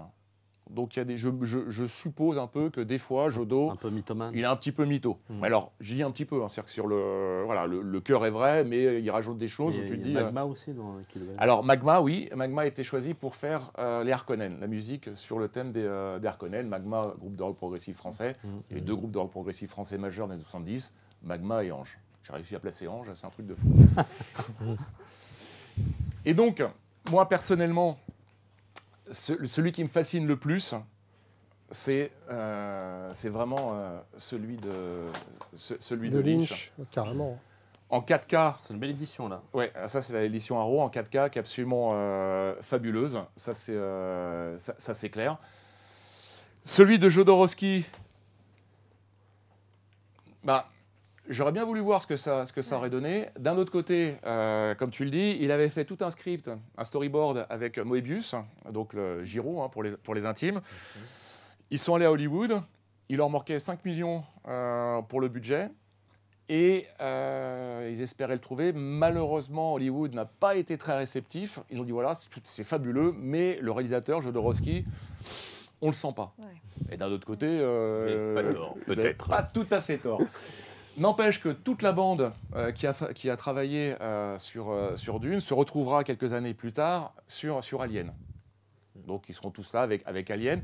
Ce qui est quand même drôle, c'est que Ridley Scott donc, fera Alien, sachant que c'était le choix numéro 1 pour Dune. Au départ, c'était pas Lynch, c'était Scott. Mais comme il y avait un autre projet en cours, ça va être Blade Runner, c'est donc David Lynch qui a pris le relais. Quant à la série télé, c'est celle qui est la plus intéressante, puisque la plus proche du roman. Malheureusement, les SFX un petit peu foireux font qu'on ressort un petit peu du... ça nous sort de tout ça. Et quant à Villeneuve, c'est ce qu'on disait, c'est classieux, c'est épuré, mais c'est sans aspérité. Et pour moi, je suis un petit peu déçu, mais je pense qu'avec la suite, où là, elle pourra développer l'histoire des Fremen, c'est clair que ça peut être intéressant à suivre. Donc finalement, on se rend compte qu'on a diverses versions, ce qui est logique, puisque Dune, en fait, c'est un roman qui laisse interprétation et chacun fait à sa propre vision. À savoir, pour conclure, qu'il y a une bande dessinée qui est aussi sortie sur un roman graphique. Alors, il y en a plusieurs à la fois. C'est-à-dire que ça, c'est sur le livre Dune. Et si vous avez été dans les rayons de Fnac actuellement, il y a une autre qui est sortie, c'est sur la maison Atreides. Mais ça, ce sont sur les romans de Brian Herbert. Là, c'est vraiment le Dune de Frank Herbert. C'est en 3 tomes. C'est en 3 tomes. L'illustration, pour l'anecdote, parce qu'en fait, ceux qui font les dessins intérieurs ne sont pas ceux qui illustrent la couverture. La couverture a été réalisée par celui qui a fait l'adaptation en bande dessinée du roman de Lynch qui était sorti suite au film, quoi.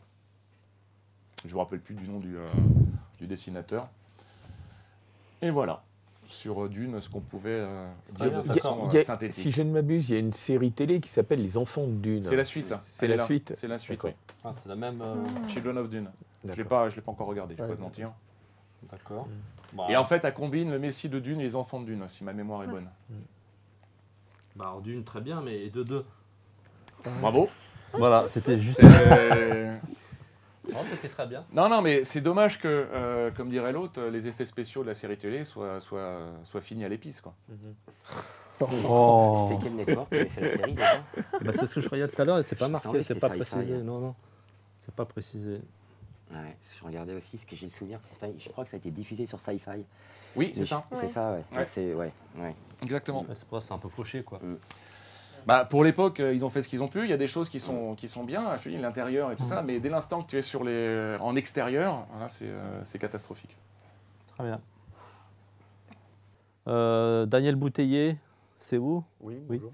Alors déjà, vous allez nous faire un petit hommage à Douglas Trumbull, magicien qui nous a quittés il y a quelques jours. Oui, absolument. Douglas Trumbull, donc, c'est un nom qui n'est pas forcément extrêmement connu du grand public, mais c'était un très grand des effets spéciaux qui s'est fait connaître à l'âge de 23-24 ans en travaillant avec Stanley Kubrick sur 2001, l'Odyssée de l'espace. 2001, il est bien ce film?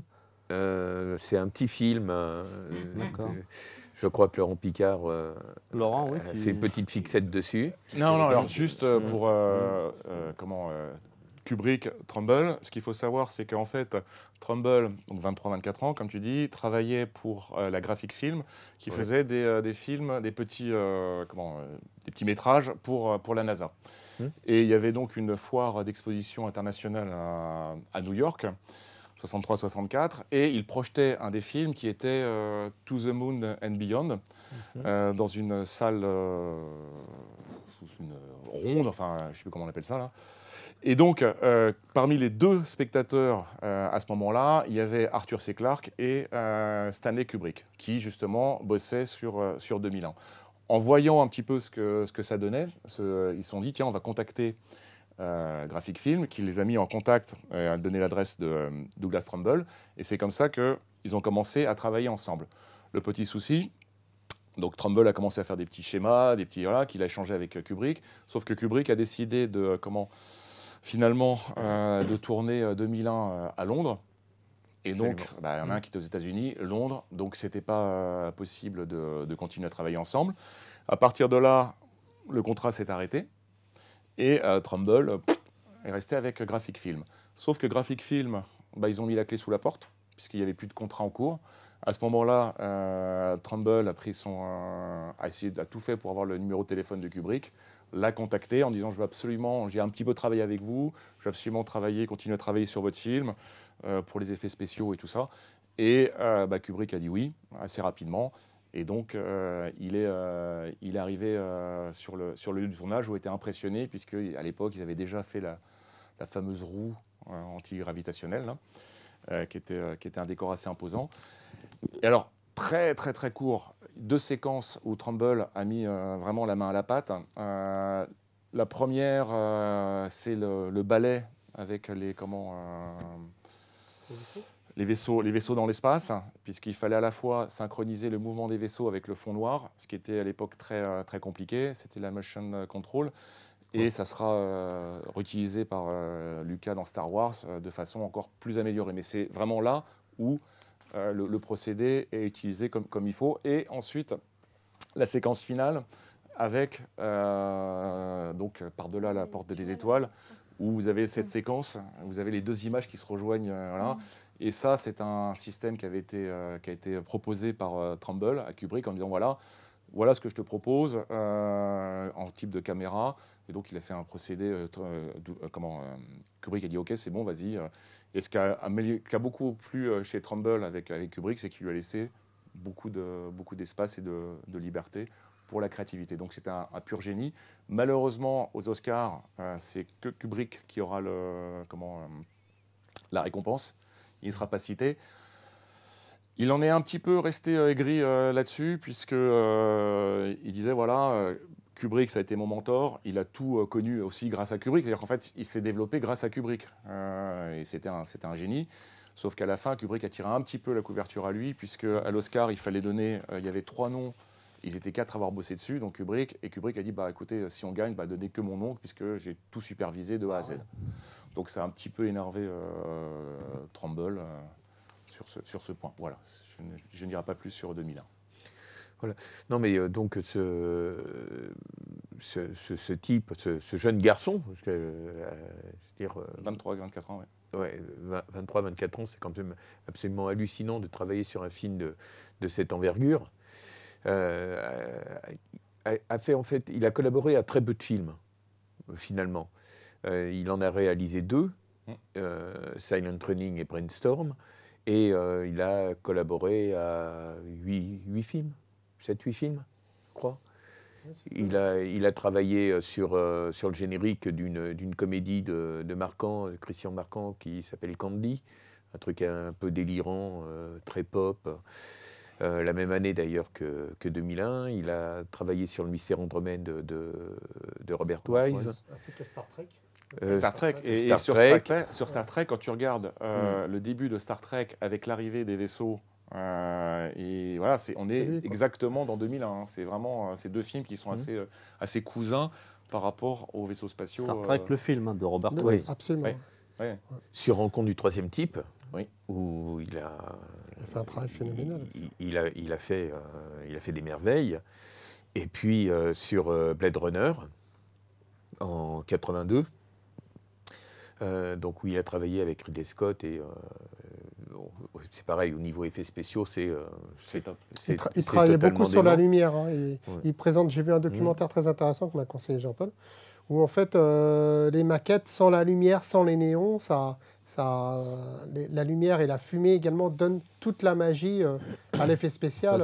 D'ailleurs, sur la photo là, de Douglas Trumbull qui pose avec une des maquettes assez conséquentes de Blade Runner, on voit effectivement toute l'importance de ces lumières. Au point d'ailleurs où on ne se rend même pas compte que ce sont des maquettes. C'est-à-dire qu'il y a des films où tu vois Godzilla, il écrase des maquettes, tu vois vraiment que c'est des maquettes. Oui. Là, avec les jeux de lumière, comme disait Renaud, finalement on y croit.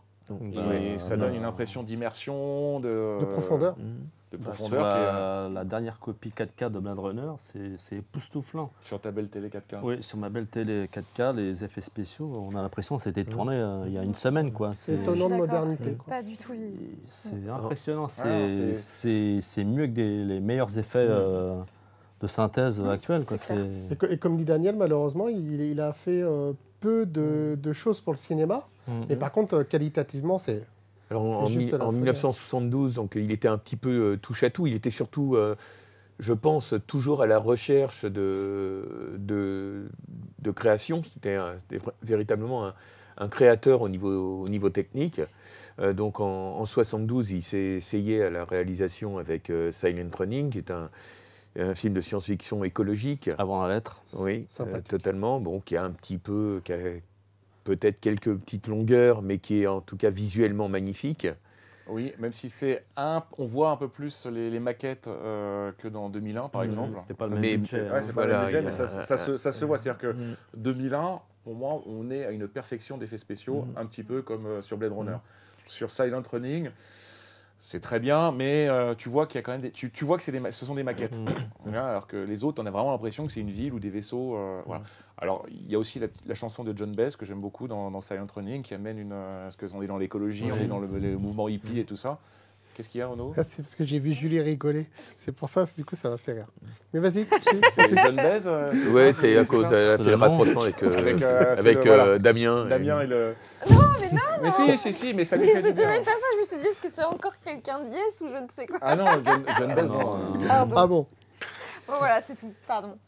Et donc en 1983, il essaie de créer un nouveau procédé technique qui s'appelle le Shawscan, qui est un procédé de tournage en 70 mm et en 60 images secondes pour apporter un plus énorme aux effets spéciaux avec beaucoup plus de détails. Bon, malheureusement, 70 mm, ça coûte déjà très cher. Le 60 images secondes, c'est beaucoup plus de pellicule. Donc ça n'ira pas malheureusement plus loin qu'un court-métrage qu'il a tourné avec Christopher Lee et Gerrit Graham, qui s'appelle New Magic.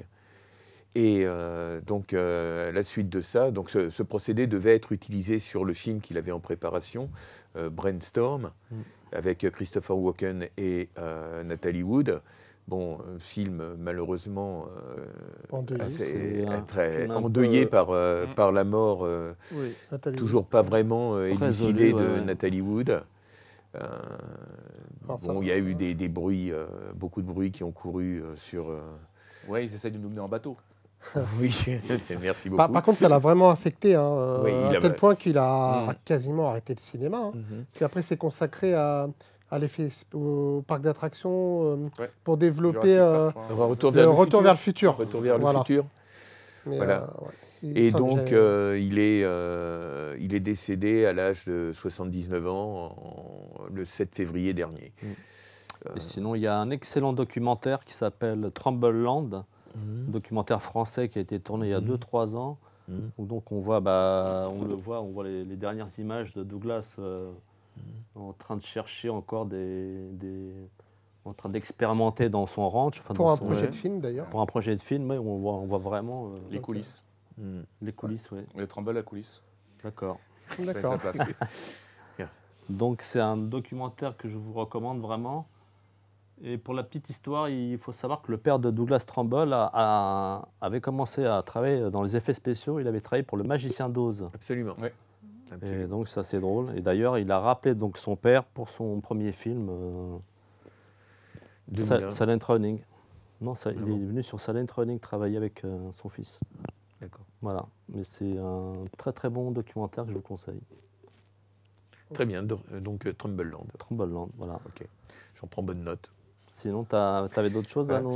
Alors sinon, en côté DVD, Blu-ray, etc., il y a la sortie chez Carlotta de l'excellent western Spaghetti de Sergio Corbucci, Django,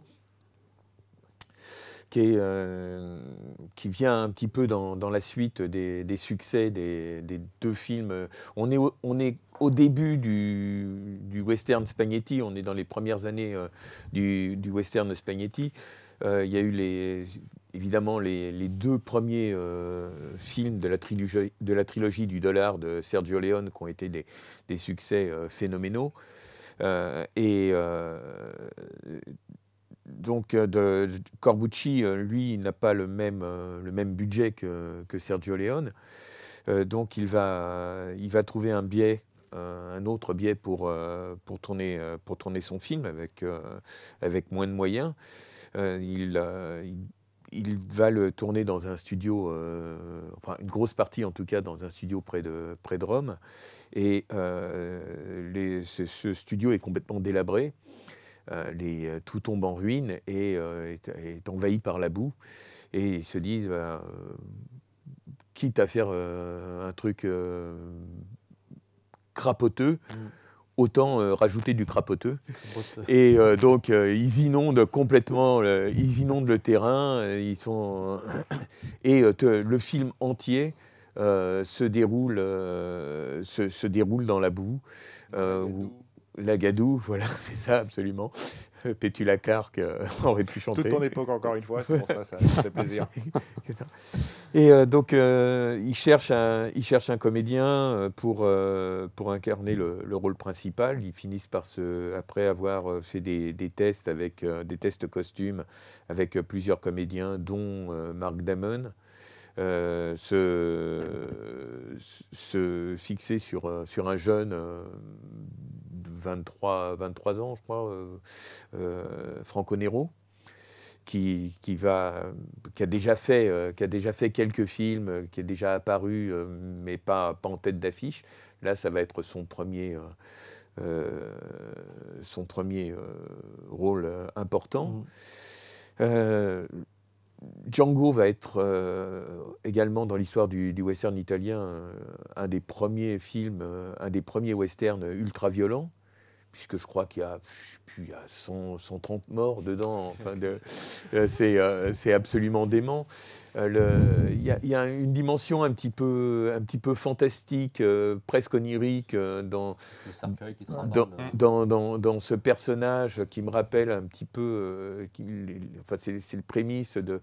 Je sais pas, il y a un côté Eastwood avec l'homme des hautes plaines. L'homme sans nom. Non, mais même dans un peu fantomatique, ce personnage qui se trimballe avec un cercueil qu'il tire derrière lui.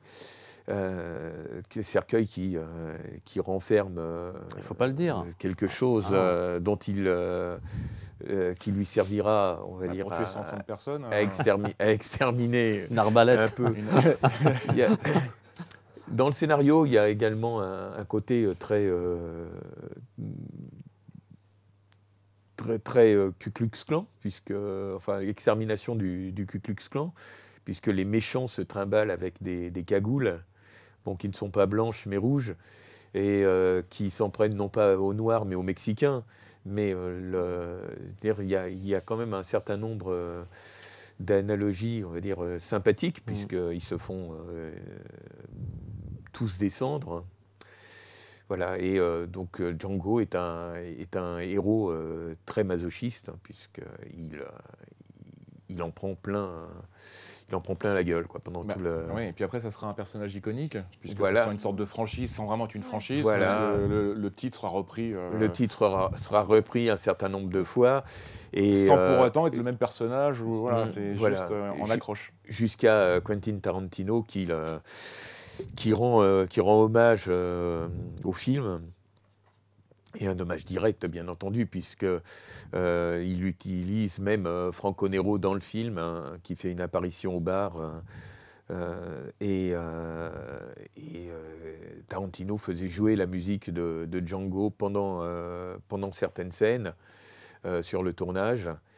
Et il a organisé plusieurs projections du film pour les membres de l'équipe. Donc ça peut dire à quel point il était fan.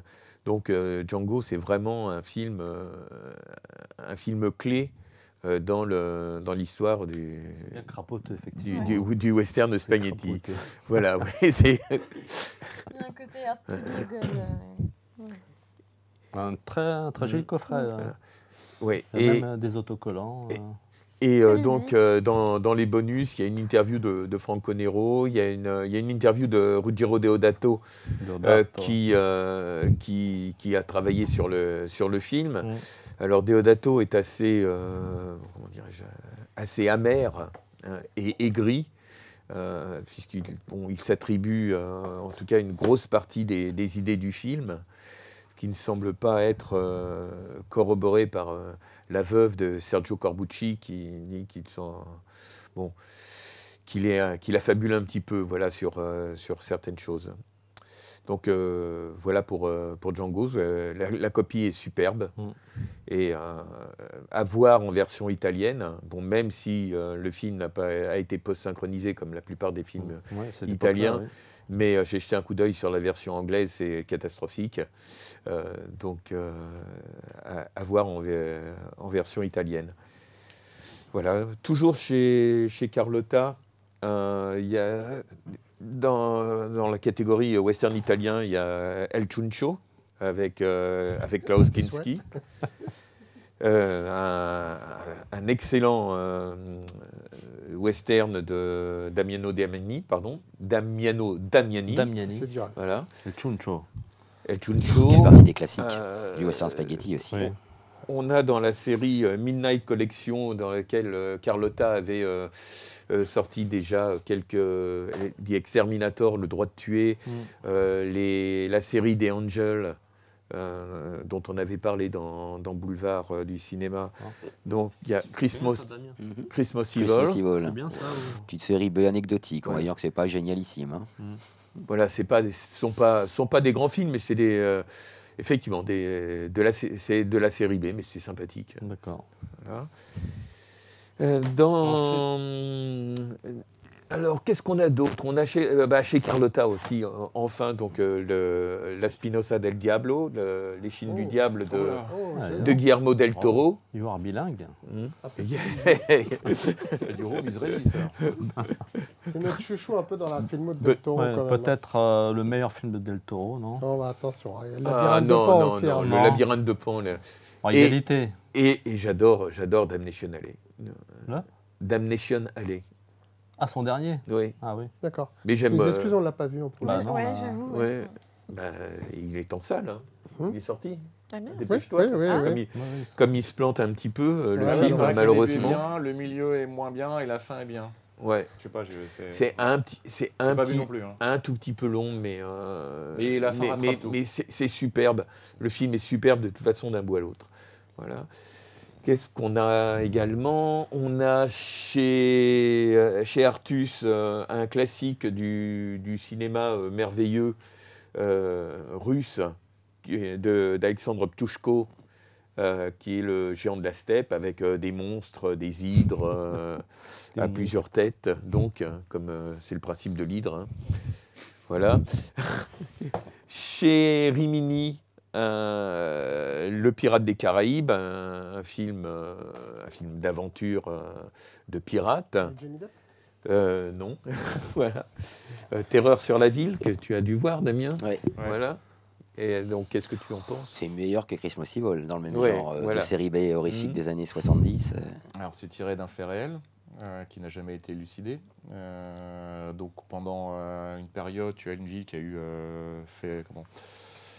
qui a dû faire face à plusieurs meurtres assez terribles. Alors, après, je ne sais pas, parce qu'il y a un meurtre qui est graphiquement excellent dedans. Je ne sais pas s'il est proche de la réalité ou pas, celui-là. Mais enfin, bon, c'est tiré de faits réels. C'est raconté un petit peu comme un documentaire. C'est-à-dire que tu as une voix qui te raconte comme si tu étais aux actualités. C'est effectivement, ça se regarde, c'est pas mal. Après, je mettrais juste un petit bémol sur l'humour qui est un petit peu trop présent dedans, où ça bascule dans le shérif, fais-moi peur. Par contre, il y a une très très belle ambiance, il y a des super scènes, mais il y a juste ça qui... Est-ce qu'il y a des sexy starlettes? Pas à ma Pas connaissance. vraiment, non. Non. Pas à mon souvenir. En tout cas, T'avais j'ai pas eu depuis longtemps, mais à mon souvenir, non. fait une petite chronique dans Boulevard du Cinéma sur la page de Boulevard, non? Non, dans ma page perso, oui. Dans ta page perso, alors je sais que j'ai lu... Voilà. Par contre, j'aime beaucoup celui d'après, The Victors, même s'il est moins considéré que celui-ci, avec Jessica Harper, qui a été fait en 79. Et voilà, celui-là, il n'y a pas cet humour, donc je rentre un petit peu plus. Moi, dès l'instant qu'on met trop d'humour, c'est un peu comme on discutait avant la prise d'antenne sur La Dernière Maison sur la gauche. Quand on met des trucs d'humour comme ça, là, à la Belle-Île ou à Chérie, fais-moi peur, ça me ressort un petit peu. Ça me ressort du film. Et sinon, il est vraiment... Ça peut être sympa. Alors, toujours Rimini, le Monty Python, Monty Python Flying Circus, donc de la série télé enfin sortie en Blu-ray et en version restaurée. Donc j'ai pas encore commencé à les voir, mais c'est excellent. Pour connaître, pour avoir vu un certain nombre d'épisodes, c'est assez cocasse. C'est hors du temps, on va dire. Ouais. Ça traverse vraiment les époques sans problème. Et le troisième film après la chute de l'Empire romain et les 55 jours de Pékin. Et les 55 jours de Pékin. Et avant le dernier film produit par, important en tout cas, produit par Samuel Bronston, qui est le plus grand cirque du monde. Oui. Donc le Cid, un grand classique. Très brutal. Hein. C'est Cidre Doux. Oui, Cidre Brut, oui, merci. J'espère qu'il ne la ferait pas. Mais bon. Voilà. Ouais, moi aussi, tu vois, je n'osais même pas la faire, celle-là. Et surtout, ce qu'il y a, le rapport entre ces trois éditeurs, Carlotta, Artus et Rimini, c'est la qualité, comme avec Ecstasy of Film, c'est la qualité, le soin qu'ils apportent. Et la rapidité aussi. Et pour Ecstasy of Film, absolument, oui. C'est le soin qu'ils apportent à leurs éditions. Ouais. Voilà. Et au bonus, et... Voilà. Très bien. Très bien. Monsieur Burgin. Oui, malheureusement, on nous a signalé... Décidément, c'est l'émission des décès. Ça sent le sapin. Hein. Ouais. La disparition d'Ivan Reitman. Reitman, ouais. C'est ce réalisateur d'origine tchécoslovaque qui avait commencé sa carrière en travaillant dans un magazine satirique, le National Lampoon. J'avais entendu parler de... Ensuite, donc il a commencé sa carrière en tournant Foxy Lady et Cannibal Girls, deux comédies. De toute façon, c'est un réalisateur de comédies, de plus ou moins bonne qualité. Ensuite, il rencontre Bill Murray où il enchaîne coup sur coup. Arrête de ramer, t'es sur le sable. Et il est bleu. C'est toi, ça? Il est bleu.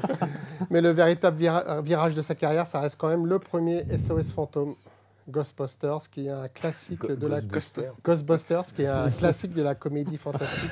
Ghostbusters, c'est un bouquin sur les affiches. Garde-côte, non Qui a eu un succès phénoménal, que ce soit auprès du public ou de la critique. Donc, il restera, à mon avis, pour ce film. Oh bah, je pense que les gens le connaissent avant tout pour ce film-là, oui, c'est Ouais. clair. Bon, il y a les 3 films qu'il a fait avec Schwarzenegger. Ouais, Moi, bah, j'aime j'y bien, viens, j'adore. j'y viens. Ah, d'accord, pardon. Donc, mais avant, enfin, il a... C'est quoi les films qu'il a fait Alors, avec bon, Schwarzenegger on parlait maintenant avec Schwarzenegger.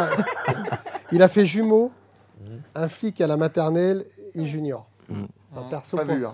Perso, c'est Aucun vrai que- des j'adore. trois. Les 3 Ah meilleurs oui. Schwarzenegger. Moi, je suis fan, moi. j'ai vu Un flic à la Un maternelle. flic à la bon, maternelle, c'est- ça passe. Mais Ah c'est oui, vrai je que l'aime trop aussi, là. C'est sympa. Jumeaux, ça peut Si, passer. j'ai vu Jumeaux. Mais aussi, Junior, j'ai c'est vu cata, avec hein. Danny DeVito. C'est On est C'est d'accord. vrai, oui, Un grand il est moment. enceinte.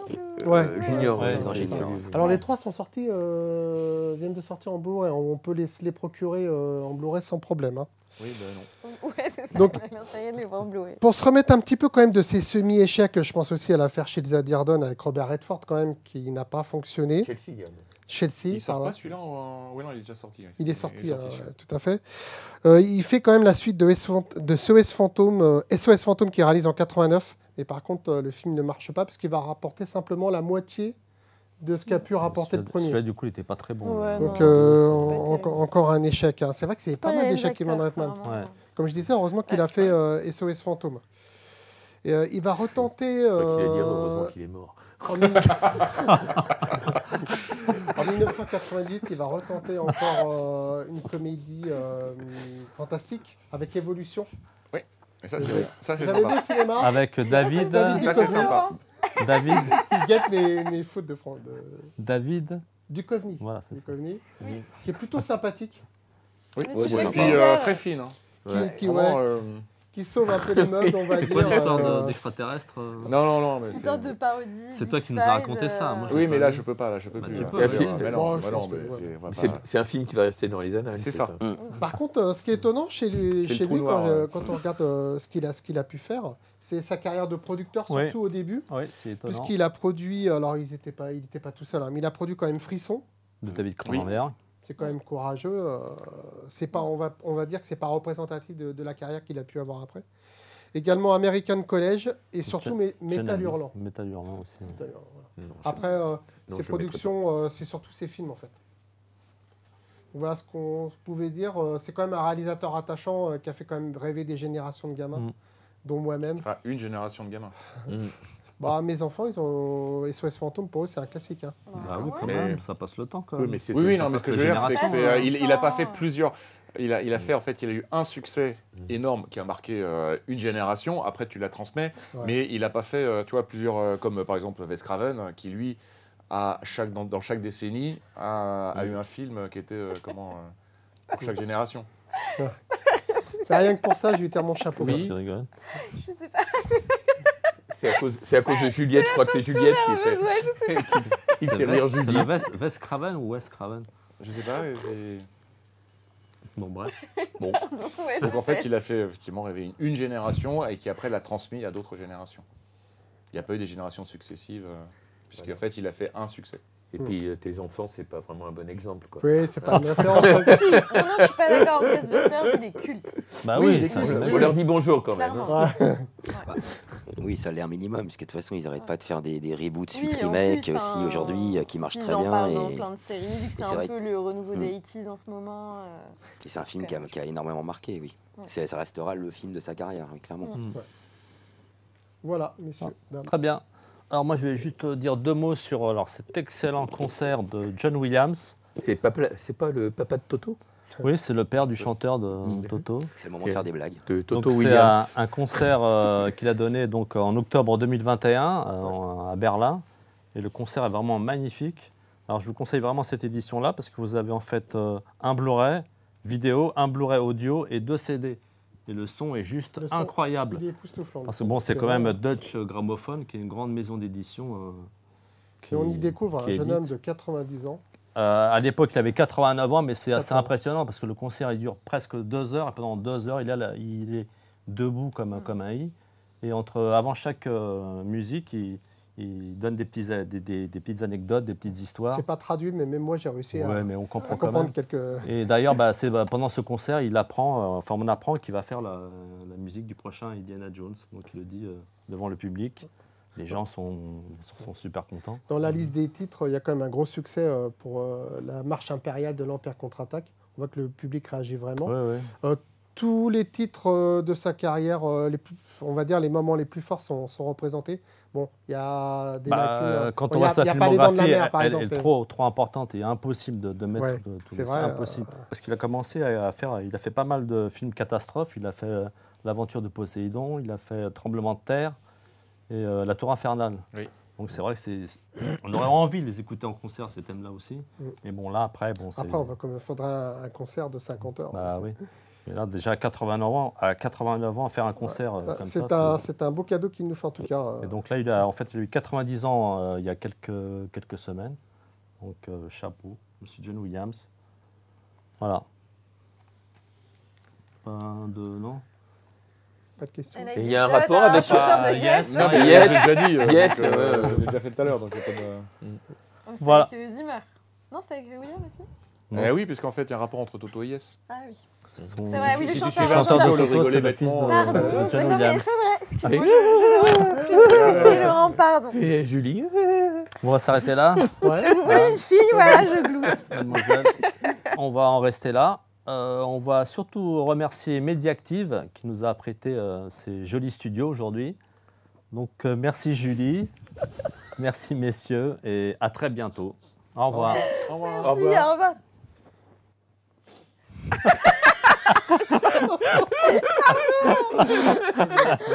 Bon, voilà. Non, mais c'était bien là, ça va, c'est Non. rigolo.